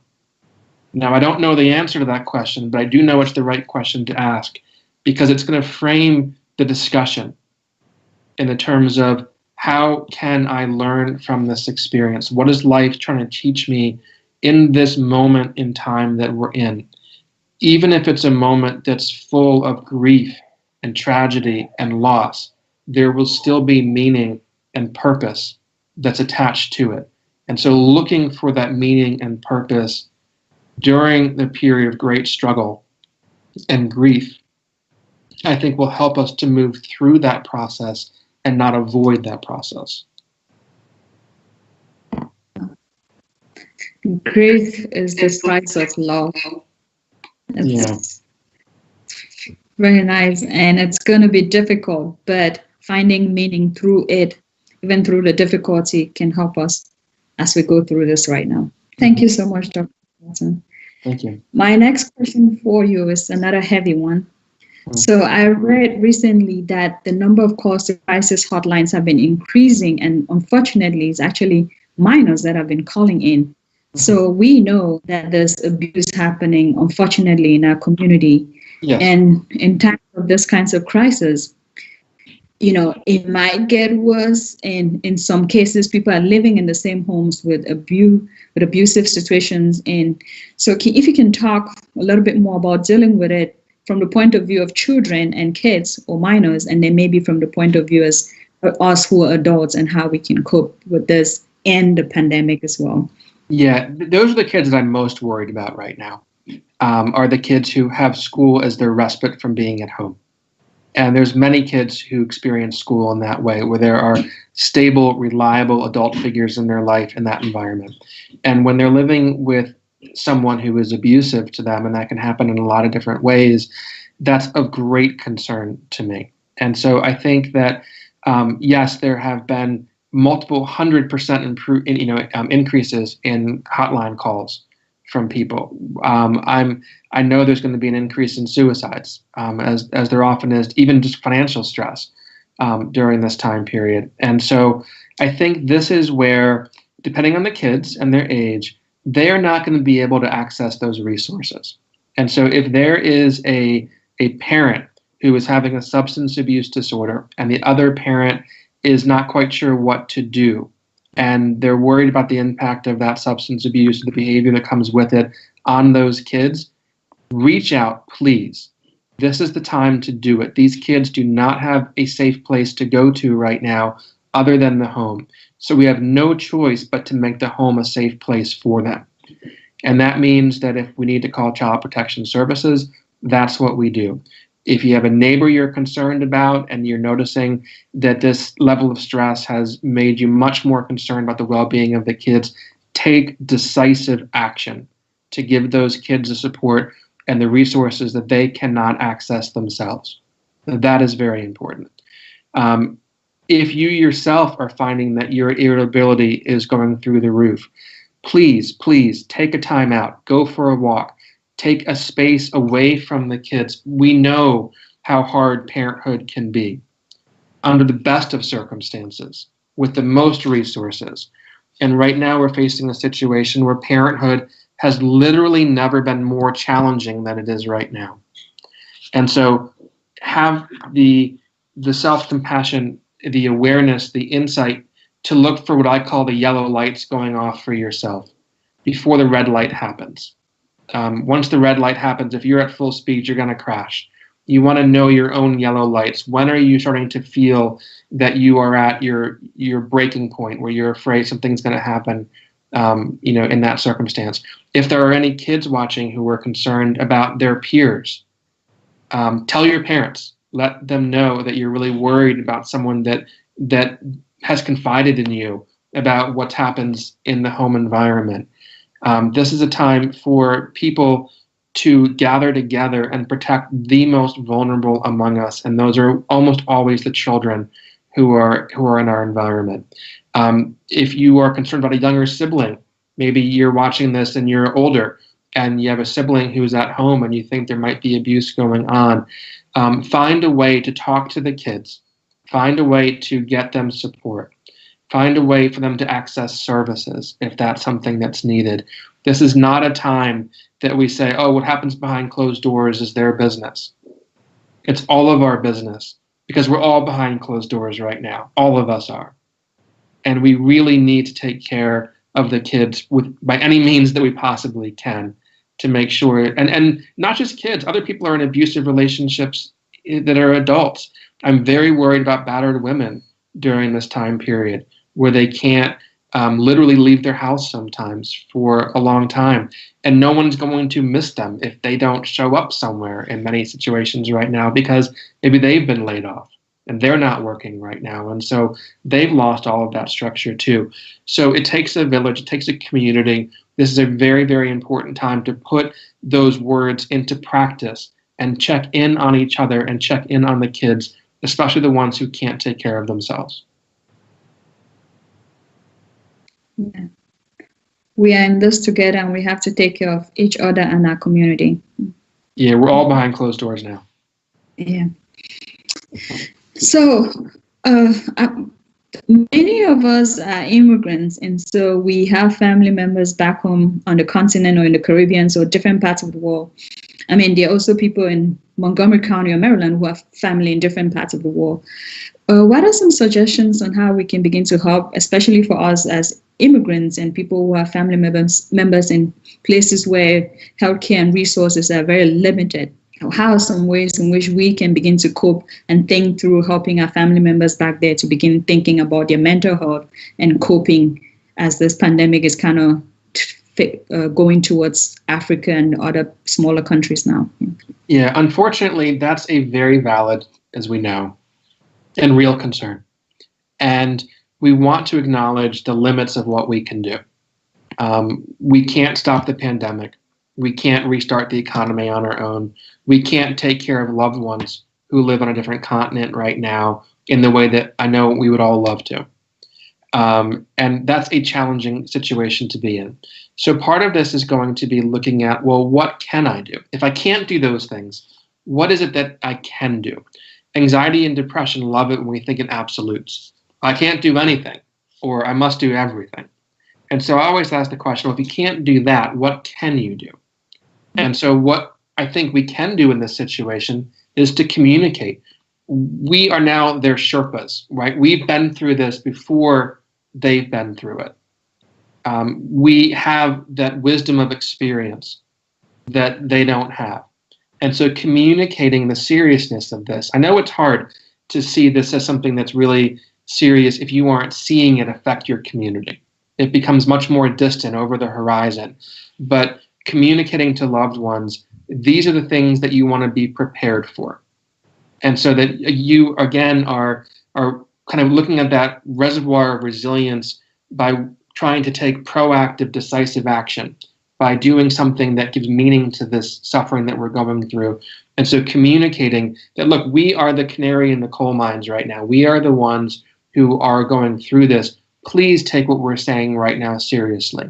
Communicate the needs, being as creative as we can. I know that many of these countries in Africa do not have nearly the resources. You can count on one hand sometimes the number of working ventilators in the whole countries that are in Africa. And that's a reality. It's a stark reality, and it's accurate. And so because of that, well, what can we do? How can we get resources there? How can we get knowledge there? How do we get skills there? How do we help people using whatever skills that we ourselves know, whether it is broadcasting over there, whether it is reaching out to people and communicating our knowledge base to them, whatever we ourselves have, whatever unique skills, knowledge, abilities that we have, bringing those to bear for people over there will paradoxically help us to cope over here, because it means that we're doing something. Even if we can't do everything we want to do, we have the knowledge that we're doing something that's impactful, that we're making a difference for the people that we love, even if we can't take care of them in the way that we would, of course, most want to do. Yeah, definitely communicating with our family members and letting them know how to care for themselves. Thank you. Yeah. So I wanted to circle back to something you mentioned in passing during our conversation, which was the idea about the news. There's so much information coming at us from numerous sources. Sometimes it's in the same minute, it's contradictory. Yeah. So what are some suggestions that you can give us and our viewers to kind of think through what we let in and kind of how to protect ourselves from all of this information that is coming our way and could be some of what is actually causing the anxiety and stress that we're feeling? It's a great question. I think that part of what we do is that we choose a reliable source for our media consumption, and that we go to that source, whether it's an established newspaper, something along those lines, where there's an editorial process that goes into what's being communicated. When on social media, as I mentioned before, people are posting the things that are most attention getting. And those are often the most extreme examples. The worst fears come true, what may happen down the road. And our brains are not evolved to be able to necessarily say, oh, well, okay, that may not be the best example of what may happen, because it's so easy for us to confuse fear and probable occurrence, right? And so picking a neutral, reliable source and going to that and avoiding the sites that are clickbaiting us with the big headlines, with, you know, the rapid communication and discussions on cable news, where you're not going to learn much if you spend 3 hours watching CNN or Fox News. You're just not. And so checking in on factual information from sources that you trust that are based in science. That's the most important thing here, is that we want evidence-based knowledge. We don't want to think of anecdotes or opinions or stories as being data. My first day of graduate school, my very first professor said the very first thing is the plural of anecdote is not data. And that's a really important, I know as a researcher you probably love that line, that it's really important that we don't see one story about someone who reminds us of ourselves who got sick and maybe didn't make it and think that, oh, wow, that means that's going to happen to me because of I saw this piece on that news cycle that I was watching yesterday. And so sticking to a reliable source of information, not going to social media, reminding ourselves that thoughts are not evidence and that we don't want to confuse someone's opinion with an informed, evidence-based, data-driven report. But that's hard. I mean, that's easy for me to say. That is a really hard thing to do in our culture when we are being inundated with this. Yeah. And so, being able to think critically and demand evidence is a really important thing to do, especially when we're under stress. None of us make our best decisions. None of us think the most clearly when we're under a high stress environment. That's just the reality of the way we're designed. And so during these times, it's even more important to be able to accurately view the information and to separate out what is a simple opinion from someone who's providing things that are informed by evidence that they can point to that is data supported. Which, again, I get it. That's a really, really hard thing to do while you're cooking your spaghetti dinner and separating kids who are fighting in the room and trying to figure out how you're going to do your work tomorrow from home. I understand this is a tall ask of people under these circumstances to be able to do that. But I definitely really like the idea of finding one media source that you trust and make that be your primary source, and then you can gauge whatever else is coming from that source that you've already gotten kind of valid information from, and then critiquing everything else based on that. I think that's a great idea that I'm going to take myself, because I have been watching everything that comes my way and, like my community, getting a little stressed about it. Yeah. Yeah. So I think throughout this conversation, what we've been talking about, it almost seems counter to kind of what is suggested. So the language that is being used in the media is social isolation, but it seems like what we need to do is physical distancing and maximize our social connections, because that's what is critical for our mental health. So I was curious to see if you had some comments to mention about that, because I wonder if using the term social distancing is not playing into mental schemas that then are impacting the way we're connecting with our community and those around us. Yeah, I think that's exactly right. This is a time we need to gather together as a community, and that can happen in many different ways. This is where the creativity comes in. My daughter turned 10 on Sunday. We had an online birthday party where her friends gathered on a Zoom call, and they laughed and played for an hour and a half on the call. And so if I were to ask her, did you feel connected? I know the answer will be yes, 100%, that she felt connected.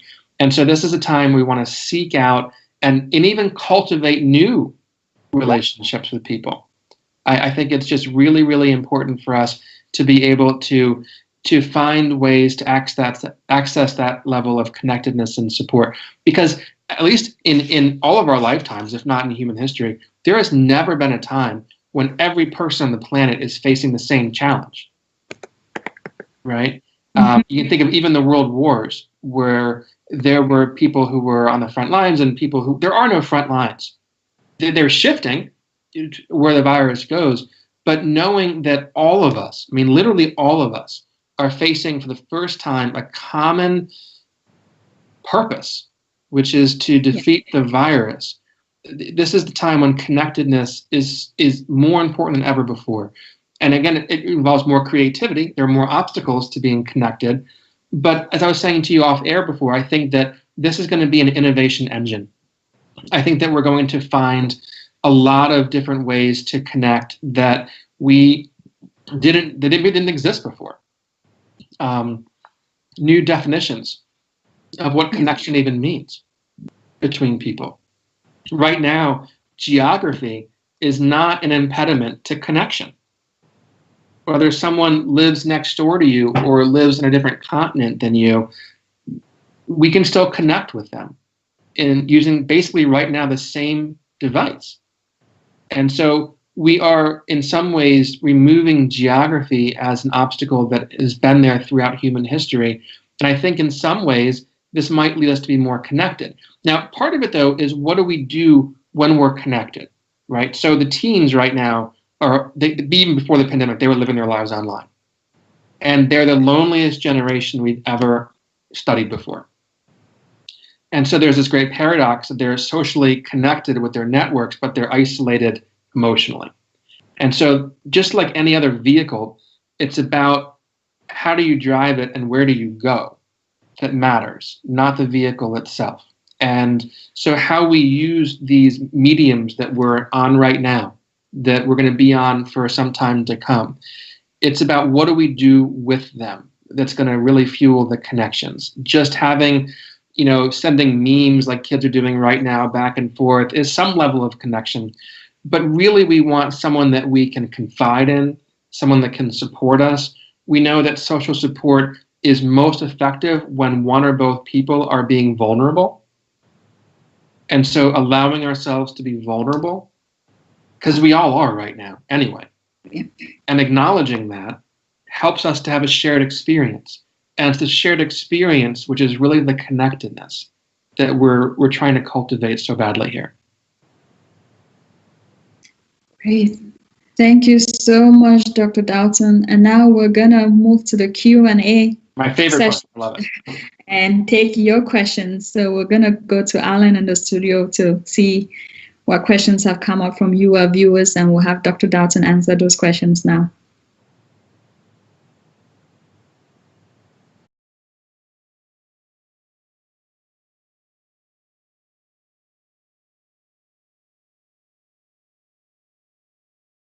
Thank you so much. I'm sorry about that. Thank you so much. We still receiving the question for people, and we have someone who just have a question. The time I receive that question, maybe you will ask another question to Dr. No, because I'm still waiting. The people still waiting or working on those questions right now. Just you can continue to speak, and I will send you those questions using or put those questions on the screen right now. Back to you.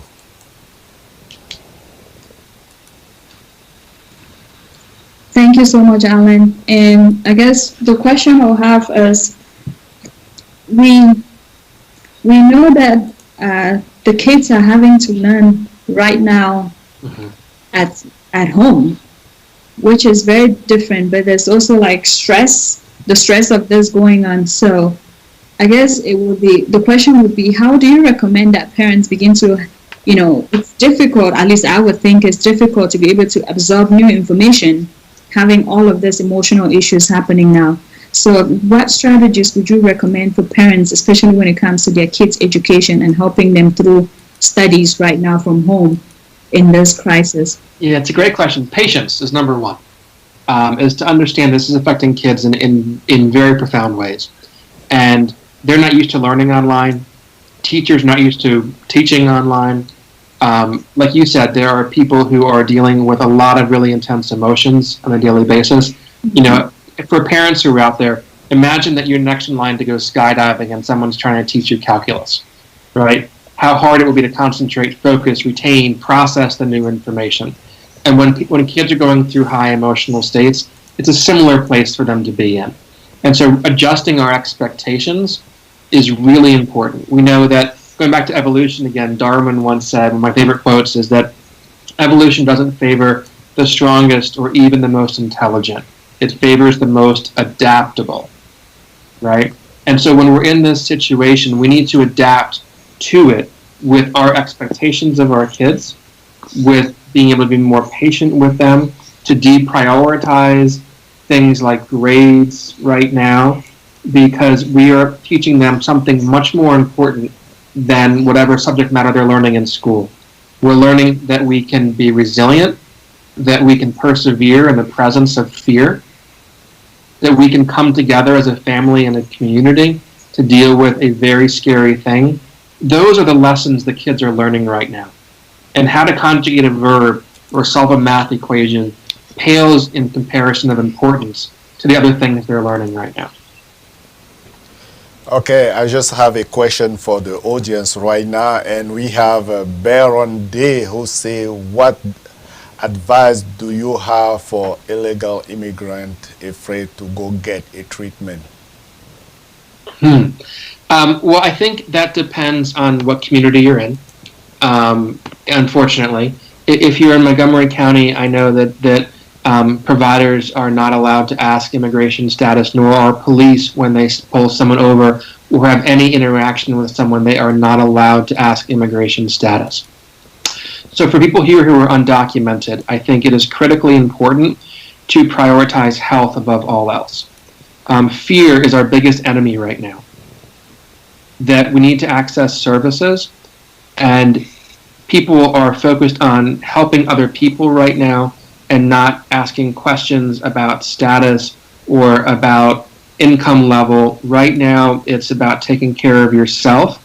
And if you're in Montgomery County, please know that medical professionals do not ask about immigration status when someone walks in their door in need. They're interested more in your temperature and in your functioning than they are about your last name or what papers you bring in with you. Okay, that's a great question, and I wish that didn't have to be a question, but I understand that it is an important one for a lot of people right now. But please know that it's the people that matter right now. I know a lot of medical professionals, and they would certainly want you to come in and get services right now. Yes, I have a question for you. And people never stay too long at home. Some people was always go outside. Now with this confinement, some people can become crazy. Last time I went to the I went to the store. I see a long line to people who try to buy a gun. My question is, what you can say to those people in this time who can just have some mental issues? What kind of advice people you can give those people who can become crazy with those situations? And we know a lot of people also lose a job. What we can say to those people? First thing is, don't buy a gun. That's the first thing that I would say. The second thing I would say is to seek out help. I know that there is still a stigma about mental health needs. And I think that is even more pronounced in an African immigrant population than it is in other populations. It's important to acknowledge that that's a reality. It's also important to acknowledge that we don't want to become prejudiced against brain-based disorders versus liver disorders or versus heart disorders. That we as people all deal with mental health issues. 1 in 3 Americans in any given year has a diagnosable mental health disorder. They are an indication of our humanity, that we can suffer as individuals, as the Buddhists say, right? Life is suffering. That we can't separate life from suffering because they're too intertwined. We want to acknowledge that. But we also want to acknowledge that much of that suffering is done because people are not accessing services that they could benefit from. And part of that is because of prejudices and misperceptions about what mental health care looks like. Evidence-based mental health care is about teaching people specific skills so they can better manage what they're experiencing. For instance, anxiety disorders. We know that 38% of all girls before the age of 18, 26% of all boys before the age of 18 will have an anxiety disorder. 40 million American adults today in this moment have one, probably actually a lot higher than that in the last month. Realizing that everyone either has a mental health disorder, has had a mental health disorder, or loves someone who has or has had a mental health disorder. And that people deserve treatment. There are very effective treatments that are tragically underutilized in our community. They are very effective. There's no magic wand. There's no silver bullet. It takes effort and commitment. But treatment works. Mental health disorders are real. They are serious. And thank goodness they are treatable. Please get help if you need help. Asking for help is the hardest thing you will ever do. And it takes the most strength, most likely, of anything you will ever be able to do. You know, I asked a kid that I work with once who dealt with a lot of anxiety. I said, finish the sentence for me. I can be anxious and, or I can be depressed and. And she thought about it for a minute, and she said, you know what? I can be anxious and strong. I can be depressed and strong. I can be in pain and I can be strong. I can still pursue my values in the presence of pain and suffering. And that means seeking out appropriate resources and support because you deserve it. The people who love you and count on you deserve it as well. That's what I would say. Thank you so much, Dr. Dalton, for being with us and for giving us all the resources and skills that we need to be able to cope with this pandemic. We're definitely going to make available all the resources that we've gotten from both Dr. Dalton and the Councilmember Jawanda's office on our website for you all to be able to access them and or contact us if you have any questions. Thank you so much, Afriquetoday, for live streaming. And we wanted to say, as I mentioned at the beginning, that this is the first in a series of conversations. Our next conversation will be happening actually on Thursday, and it will be focusing on trauma and how to understand, perceive, and kind of manage trauma, especially within the COVID-19 pandemic. So please tune in on Thursday, same time, to be able to learn from, we're going to have a psychiatric mental health nurse practitioner be talking to us, Dr. Tamara Rodney. And please check the website for any other details and take care of yourselves. Be safe, be well. Have a good night, everyone. Thank you so much for viewing. Great. Thank you so much. Okay, yes, I just want to add, if you're watching Afriquetoday, you can, a lot of people doesn't know how to watch Afriquetoday. You can just watch Afriquetoday, download Afriquetoday app. You can also watch Afriquetoday at the same time on Facebook, YouTube, also on our website, www.afriquetoday.com. Thank you. Afriquetoday also available on Smart TV. If you have a Roku or Amazon Fire Stick, you can also watch Afriquetoday. Thank you so much, everyone, and see you Thursday. Bye.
Prince Makoko de Jacoma, Emile Beauté, le maestro de la sapologie.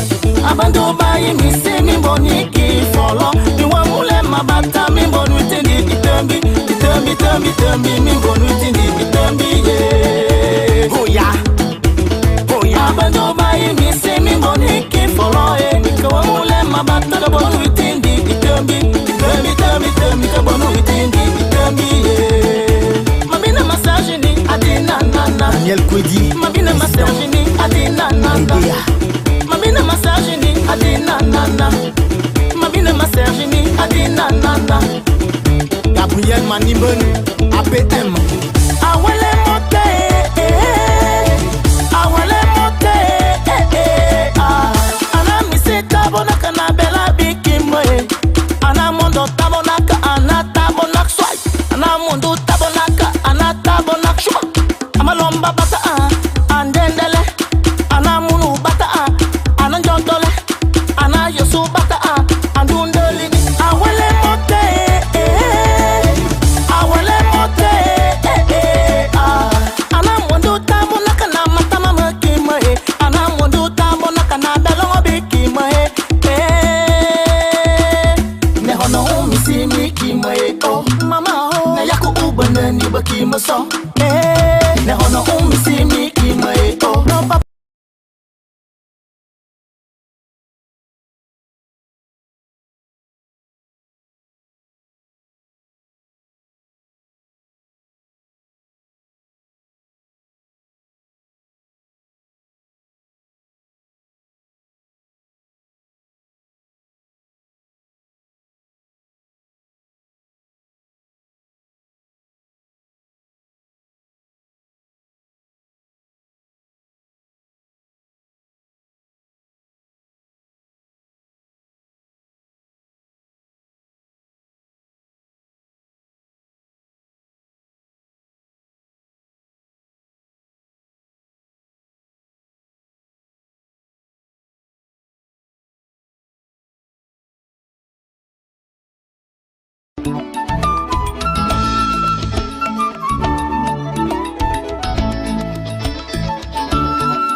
Bonsoir, madame, mademoiselle, monsieur.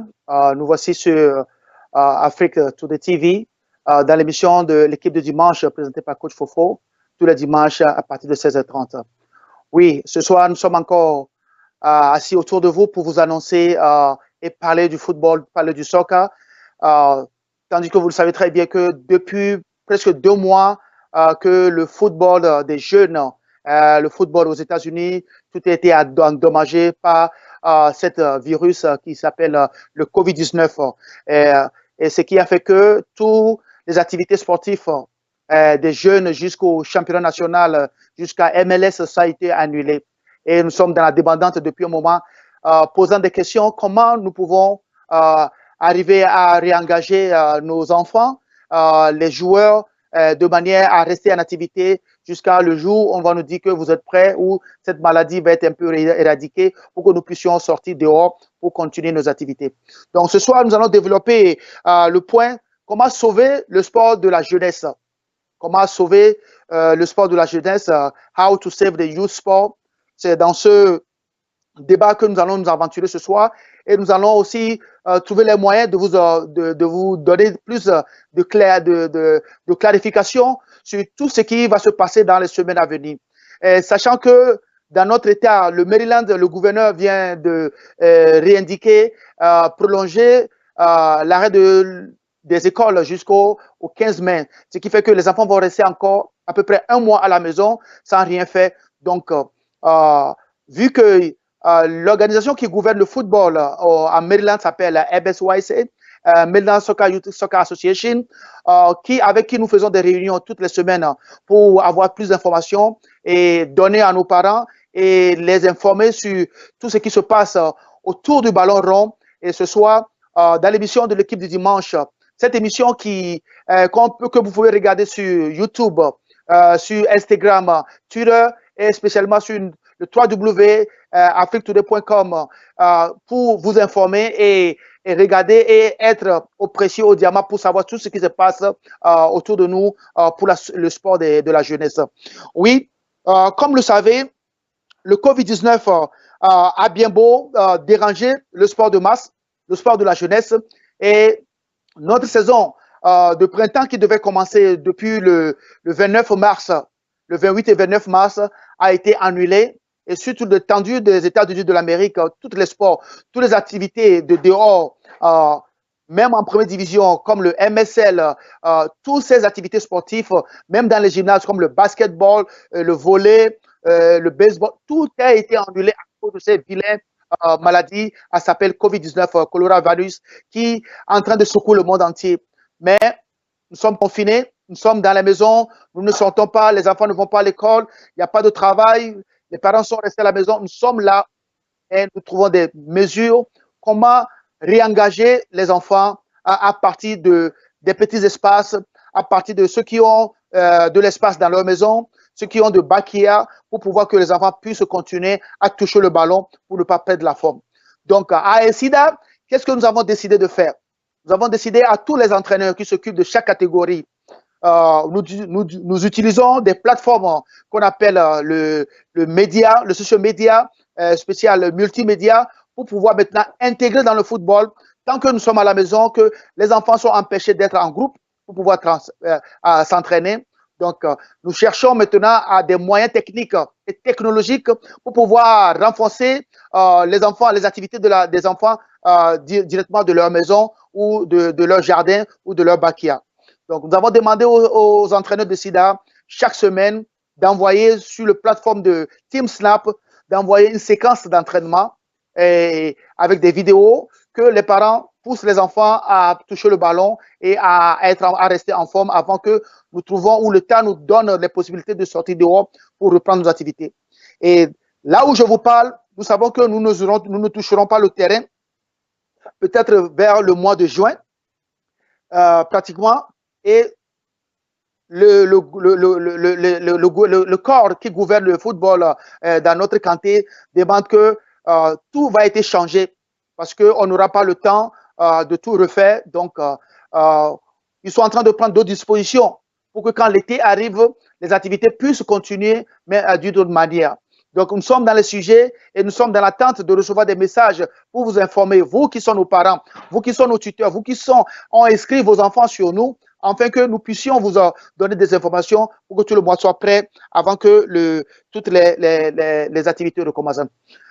Deuxièmement, là où nous parlons, tous les facilités de sport, comme les terrains, comme les gymnases, comme tout endroit où tout individu, où tout nombre d'individus peut se regrouper pour faire une activité sportive, a été annulé, fermé, et nous n'avons pas le droit d'être plus de 7 personnes, plus de 10 personnes ensemble pour jouer.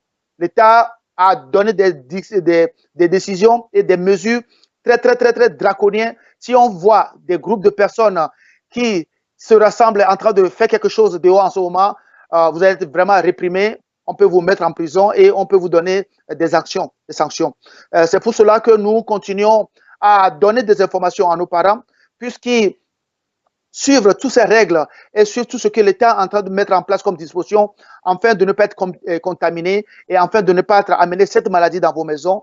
Et surtout, en ce moment où nous parlons, les morts ou le tas de mortalité causé par cette maladie est en train d'augmenter aux États-Unis. On a à peu près 24 ou 25 000 personnes qui sont mortes aujourd'hui causées par cette maladie et que nos cœurs sont avec tous ces gens qui ont perdu les siens Et nous prions pour que vraiment, que bientôt, que le Seigneur nous guide pour qu'on puisse retrouver cette liberté de vivre et de jouer au ballon et d'être ensemble avec les enfants, les entraîner et au-dessus de respirer de l'air fraîche. Et pour aller plus, nous voulons aussi vous donner plus d'informations sur, à part le sport ou à part les activités sportives, et SIDA aussi a mis en place tout ce qui est éducationnel. Donc, nous avons tout déplacé, comme être ensemble a été annulé. Donc, aujourd'hui, nous trouvons les moyens d'être en ligne, d'être online pour pouvoir donner plus d'éducation. Donc, nous avons des programmes qui ont commencé depuis la semaine passée, tous les mardis jusqu'à vendredi, comme le SAT Preparation et aussi le Homework Support, ce qui fait dire que les enfants qui sont de 3rd grade jusqu'à 8th grade, nous les supportons toujours à faire leurs devoirs et à continuer à renforcer leur mémoire d'une manière qu'ils ne perdent pas la connaissance et des trucs de l'école. Mais pour ceux qui sont au lycée et au collège, eux aussi, ils ont des cours 2 fois par semaine et ils font tout ce qu'on nous appelle la préparation de SAT, surtout un examen qui aide tous ceux qui sont en fin de cycle de lycée pour aller à l'université. C'est un test qu'ils doivent préparer pour avoir des bons scores et pour pouvoir être admis à des collèges plus bien, de renommée, de nom. Et c'est ça qui a pourvu que SIDA a pris cette décision et de ne pas laisser l'élan tomber, mais de continuer à réengager notre communauté et la jeunesse à travers tout ce qui est du multimédia. Pour ça, nous aussi, nous allons continuer à vous dire sur le point que sur notre site, tous les programmes sont encore ouverts et que tous ceux qui ont été déjà enregistrés, on ne vous a pas oublié, on va continuer à vous donner des informations et à vous soutenir de manière que vous saurez vraiment quand est-ce qu'on retournera sur le terrain et les dispositions qu'il faut prendre et les mesures qu'il faut prendre jusqu'au moment où nous allons sortir.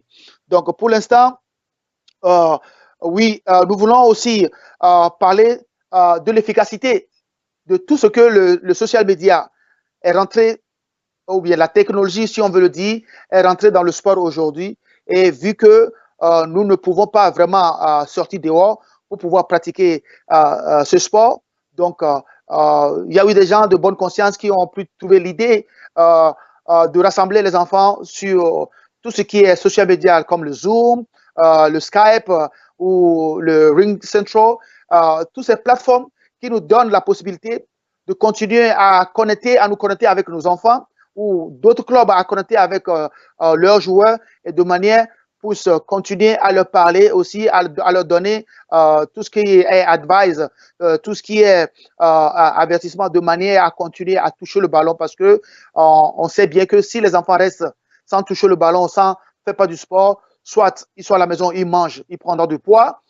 Secondo, ils vont perdre l'habitude de tout ce qui est habilité et tout ce qui est technique et tout ce qui est skill. Ils vont oublier tout cela. Donc, partout aux États-Unis en ce moment, tous les clubs de football utilisent cette social media plateforme pour pouvoir engager et demander aux parents de supporter les enfants pour continuer à toucher le ballon et à s'entraîner à des moments précis, ne pas faire en trop, mais au moins de 15 à 20 minutes, rester en actif de manière à garder constamment le toucher et aussi le physique. Oui. Sur ça, nous voulons aussi vous parler de tout ce qui est le Academy.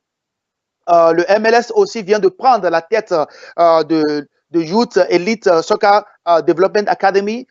Depuis un moment, cet secteur a été à la porte de Youth Sport, mais vu que le sport est en train de grandir aux États-Unis et que en 2026, il y aura la Coupe du Monde, l'État fédéraux et puis tous ceux qui sont autour de ballon rond ont commencé à penser déjà de manière à renforcer et aussi à mettre l'argent dans le développement de ce football et que d'ici 2026, qu'ils arrivent vraiment à assurer qu'il y a une relève et une équipe sur place.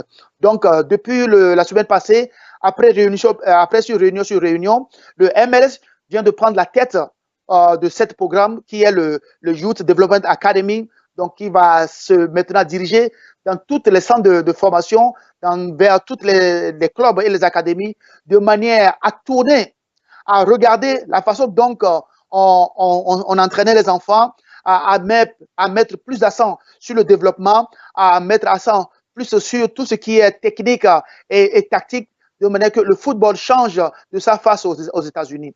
Sur ce, nous allons continuer à vous informer et à vous dorer de manière que vous êtes au courant de tout ce qui se passe, de toutes les décisions que l'État fédéral est en train de prendre. Pendant que le Covid est là, nous savons bien que le Covid est là, mais nous aussi, nous voulons vivre. Et à travers le sport roi, nous voulons donner de l'élan à tous ces enfants de continuer à rêver.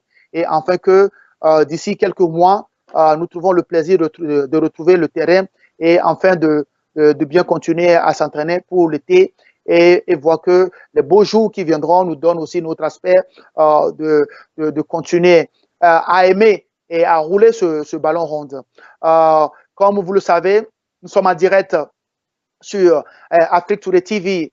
Cette émission de l'équipe du dimanche présentée par Coach Fofo est présentée tous les dimanches à partir de 4h30. Vous pouvez nous trouver sur le Instagram, le Twitter, sur le YouTube et le Facebook, et en particulièrement sur notre site le www.afriquetoday.com où vous aurez des informations. Nous reviendrons vers vous dans la semaine avec plus d'informations et d'autres émissions sur le sport et d'autres invités qui viendront vous parler de tout ce qui se passe en ce moment où le monde est bloqué, où le monde est calé, où le monde ne bouge plus à cause de ce vilain virus qui s'appelle coronavirus, qui est en train de secouer partout dans le monde.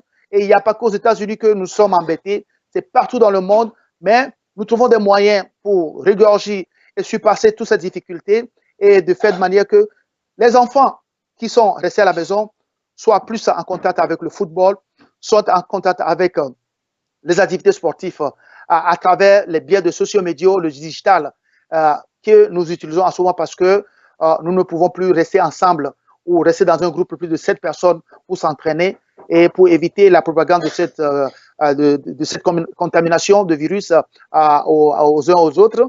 Donc, nous avons trouvé d'autres moyens de nous reconnecter et aussi d'être assurés que, oui, tous ceux qui sont autour de nous sont en bonne santé et fait que on continue à rêver et on continue à développer d'autres idées en fait d'être prêt pour sortir et pour continuer ce sport roi qui est le football et qui est le soccer qu'on l'appelle aux États-Unis.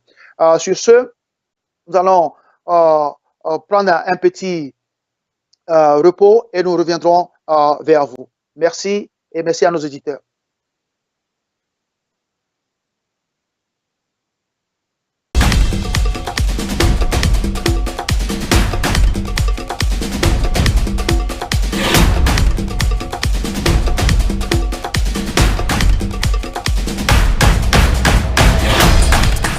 Combien de minutes? Oui, monsieur, mademoiselle, nous sommes de retour sur notre chaîne télévisée Afriquetoday, cette chaîne télévisée qui est regardée sur 4 plateformes, 4 bonnes plateformes, le Twitter, le YouTube, le Instagram, le Facebook, et spécialement sur notre chaîne www.afriquetoday.com, où nous sommes en direct avec le coach Fofo qui est dans l'émission de l'équipe du dimanche. Cette émission qui est présentée tous les dimanches à partir de 4h30 sur notre chaîne. Oui, aujourd'hui, nous sommes là pour parler de football en cette saison ou en cet moment où le Covid-19 est en train de nous déranger et vraiment à secouer le monde entier. Il n'y a pas que ici, c'est partout que toutes les activités sportives sont bloquées en ce moment dans le monde entier. Que vous allez en Italie, que vous allez en France, en Angleterre, en Espagne, partout, même en Afrique, il n'y a plus aucune activité sportive, surtout sur les stades sont vides et les joueurs sont obligés de rester à la maison parce que il y a un virus qui est là, qui tue. Il ne connaît pas si tu es joueur, si tu es joueur professionnel, si tu gagnes beaucoup d'argent ou non. Cet virus est en train de tuer beaucoup de nombres, spécialement aux États-Unis. C'est pour cela que l'État fédéral a pris des décisions pour emboîter vite pour que toutes les activités sportives soient arrêtées suspendue et afin que nous trouvions une solution pour éradiquer cette maladie et pour qu'on puisse permettre aux enfants de retrouver le sport de masse, le sport de la jeunesse pendant peut-être, ce sera dans le mois de juin parce que l'école a été encore prolongée en arrêt jusqu'au 15 mai. Pour ça, ils ont maintenu toutes ces règles. Si nous sortons, nous devons mettre des masques. Si nous sortons, nous devons mettre des gants. Et tout regroupement de plus de 10 personnes a été annulé totalement. Et nous avons trouvé maintenant que sur le digital technologie pour pouvoir engager notre communauté. Et c'est ça que nous sommes en train de faire en ce moment. Et il n'y a pas que SIDA, c'est tous les organismes qui s'occupent du football aux États-Unis qui sont en train de déployer cette méthode de manière à connecter avec leur communauté, leurs joueurs, leurs familles, les parents, et de ne pas laisser quelqu'un derrière, mais d'utiliser ça comme une source d'information de tous les jours, afin que tout le monde sache ce qui se passe en ce moment. Le MLS, en ce moment, a été coupé. Donc, on est en train de réfléchir. Si nous devons retrouver le terrain, ce sera peut-être début juin ou mi-juin. Et la façon dont les activités ont été calendriées, selon recalendrier, tout va être désorganisé afin que nous retrouvons le terrain, mais sur d'autres formes. Nous ne pouvons plus jouer les 11 contre les 11, mais ils vont adopter d'autres méthodes comme les 5 contre 5, les 7 contre 7, les 4 contre 4 de manière parce qu'en été, il fait chaud et les gens ne sont pas habitués à jouer ici en été. Donc, pour ne pas couper tout, donc l'État fédéral et puis l'organisation qui gouverne le football dans le Maryland, le MSY, a décidé de reprendre les activités, mais sous d'autres angles, de manière à permettre graduellement aux enfants de revenir sur le terrain et retrouver la joie de jouer. Oui, monsieur, mademoiselle, monsieur, sur ce, nous sommes encore. Je voulais vous dire que vous pouvez nous retrouver chaque dimanche à partir de 4h30 sur afriquetodaytv.com. Cette émission qui est appelée l'équipe du dimanche, qui est présentée par votre chaleureuse coach Fofo. Nous allons continuer à vous accompagner durant tous ces moments de COVID-19 et à vous donner plus d'informations, tout ce qui se passe et tout ce qui arriveront dans les semaines, dans les mois à venir, afin que nous retrouvons le terrain, afin que les enfants retrouvent la joie de jouer et se surpasser de ce confinement qui vraiment embête. Ça fait plus de 2 mois que nous sommes à la maison et vraiment, personne n'est habitué à cette méthode, mais nous n'avons pas le choix. Nous devons continuer à nous habituer et à trouver aussi d'autres méthodes de nous réorganiser pour pouvoir garder la santé et aussi garder la forme, ne pas trop manger, manger légèrement, boire beaucoup d'eau, essayez de trouver un coin d'activité si vous vivez dans un appartement. Si vous avez du vélo, faites du vélo 10 à 15 minutes par jour, faites des étirements. Si vous avez de l'espace dans votre maison, vous vivez dans une maison, il y a de l'espace, vous pouvez permettre aux enfants d'aller au dehors avec un ballon et avec des cônes et commencer à faire des petits exercices, à aller à travers les cônes, faire des jonglages, faire des contrôles de balles, beaucoup de choses, beaucoup d'activités que vous pouvez faire pour garder la forme et maintenir votre forme afin que nous retrouvons le terrain dans bientôt. Merci. Merci. Et sur ce, nous allons arrêter cette émission sportive, l'équipe de dimanche, et nous retrouverons d'ici la semaine prochaine encore pour plus d'informations et plus de détails sur toutes les activités sportives. Une fois, vous regardez Afriquetoday TV sur les 4 plateformes qui est le YouTube, le Facebook, le Twitter et le Instagram, et spécialement sur le www.afriquetoday.com, dans lequel toutes ces émissions sportives passeront durant tout ce temps de confinement et tout ce temps de COVID-19 que nous tous nous subons. Et merci et à bientôt.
myself to you, and I don't wanna break my heart. No.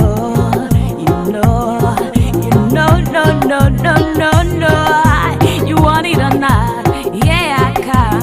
I can't say no. I'm addicted. You want it or not? Yeah, I can. I can't say no. I'm addicted.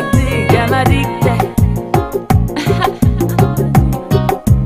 Oh, I'm addicted. Yeah. Say na na na na na na na na na na. I can't say no. I'm addicted. Na na na na na na na na na na. I can't say no. I'm addicted. I'm addicted. Oh, I'm addicted. Yeah. Oh, na na na na na na na na na. I can't say no. I'm addicted. Na na na na na na na na na. I can't say no. I'm addicted.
Salut à tous et bienvenue dans cette nouvelle émission de Transformation Point avec Salvation of Christ sur Afriquetoday. Nous allons rester dans le cadre de notre thème sur la foi. Nous allons parler de la peur comme un très grand obstacle de la foi. En l'absence de la foi, le doute et la peur s'installent. Dans tout le monde entier actuellement, c'est la panique générale. Surtout avec la pandémie du coronavirus qui se répand et se propage très rapidement. C'est tous les jours que ça prend une ampleur pour se retrouver dans les pays, les villes et les zones qui étaient saines et en sécurité. Tout le monde entier est affecté par ce mauvais virus. Les masques sont introuvables, les gants de protection finis, l'alcool et les désinfectants de toutes sortes sont introuvables. Quand on va dans les magasins, c'est la pénurie déjà des vivres alimentaires. On limite déjà l'achat de l'eau à 2 caisses et bientôt on n'en trouvera même plus. Les voyages et les vols sont interdits et annulés dans certaines zones. Certaines frontières sont déjà complètement fermées et certaines écoles également fermées et les activités publiques, les attroupements sont interdits pour diminuer les contagions. C'est la panique générale, mes amis. L'humanité fait face à ce virus qui traverse très rapidement les frontières et se répand. Et la peur fait partie de notre vécu quotidien. Que faire, mes amis? Cesser de sortir, rester à la maison. Jusqu'à quand alors? Puisqu'il faut manger, il faut boire, il faut travailler, prendre soin de soi. À ce moment, nous comprenons que tout simplement, le monde est vulnérable et combien la vie est très futile. En si peu de temps, une épidémie ou une catastrophe peut survenir et déjouer tous les plans de l'humanité et tous les plans personnels qu'on a. Une pandémie plus sévère que celle-ci peut complètement paralyser et décimer l'humanité entière. Jacques 4, 14, 15 dit « Vous qui ne savez pas ce qui arrivera le lendemain, car qu'est-ce que votre vie? Vous êtes une vapeur qui paraît pour peu de temps et qui ensuite disparaît. Vous devriez dire au contraire, si Dieu le veut, nous vivrons et nous ferons ceci ou cela. » Achetez tous les wipes et tous les masques et désinfectants que vous voulez. Cachez-vous comme vous voulez, mes amis, je suis désolé. Vous n'avez aucune garantie d'être protégé si la main du Tout-Puissant, du Dieu vivant ne vous protège pas. C'est le moment de prendre au sérieux la parole de Dieu. C'est un moment où le Seigneur profite pour nous interpeller et attirer notre attention sur notre manière de vivre.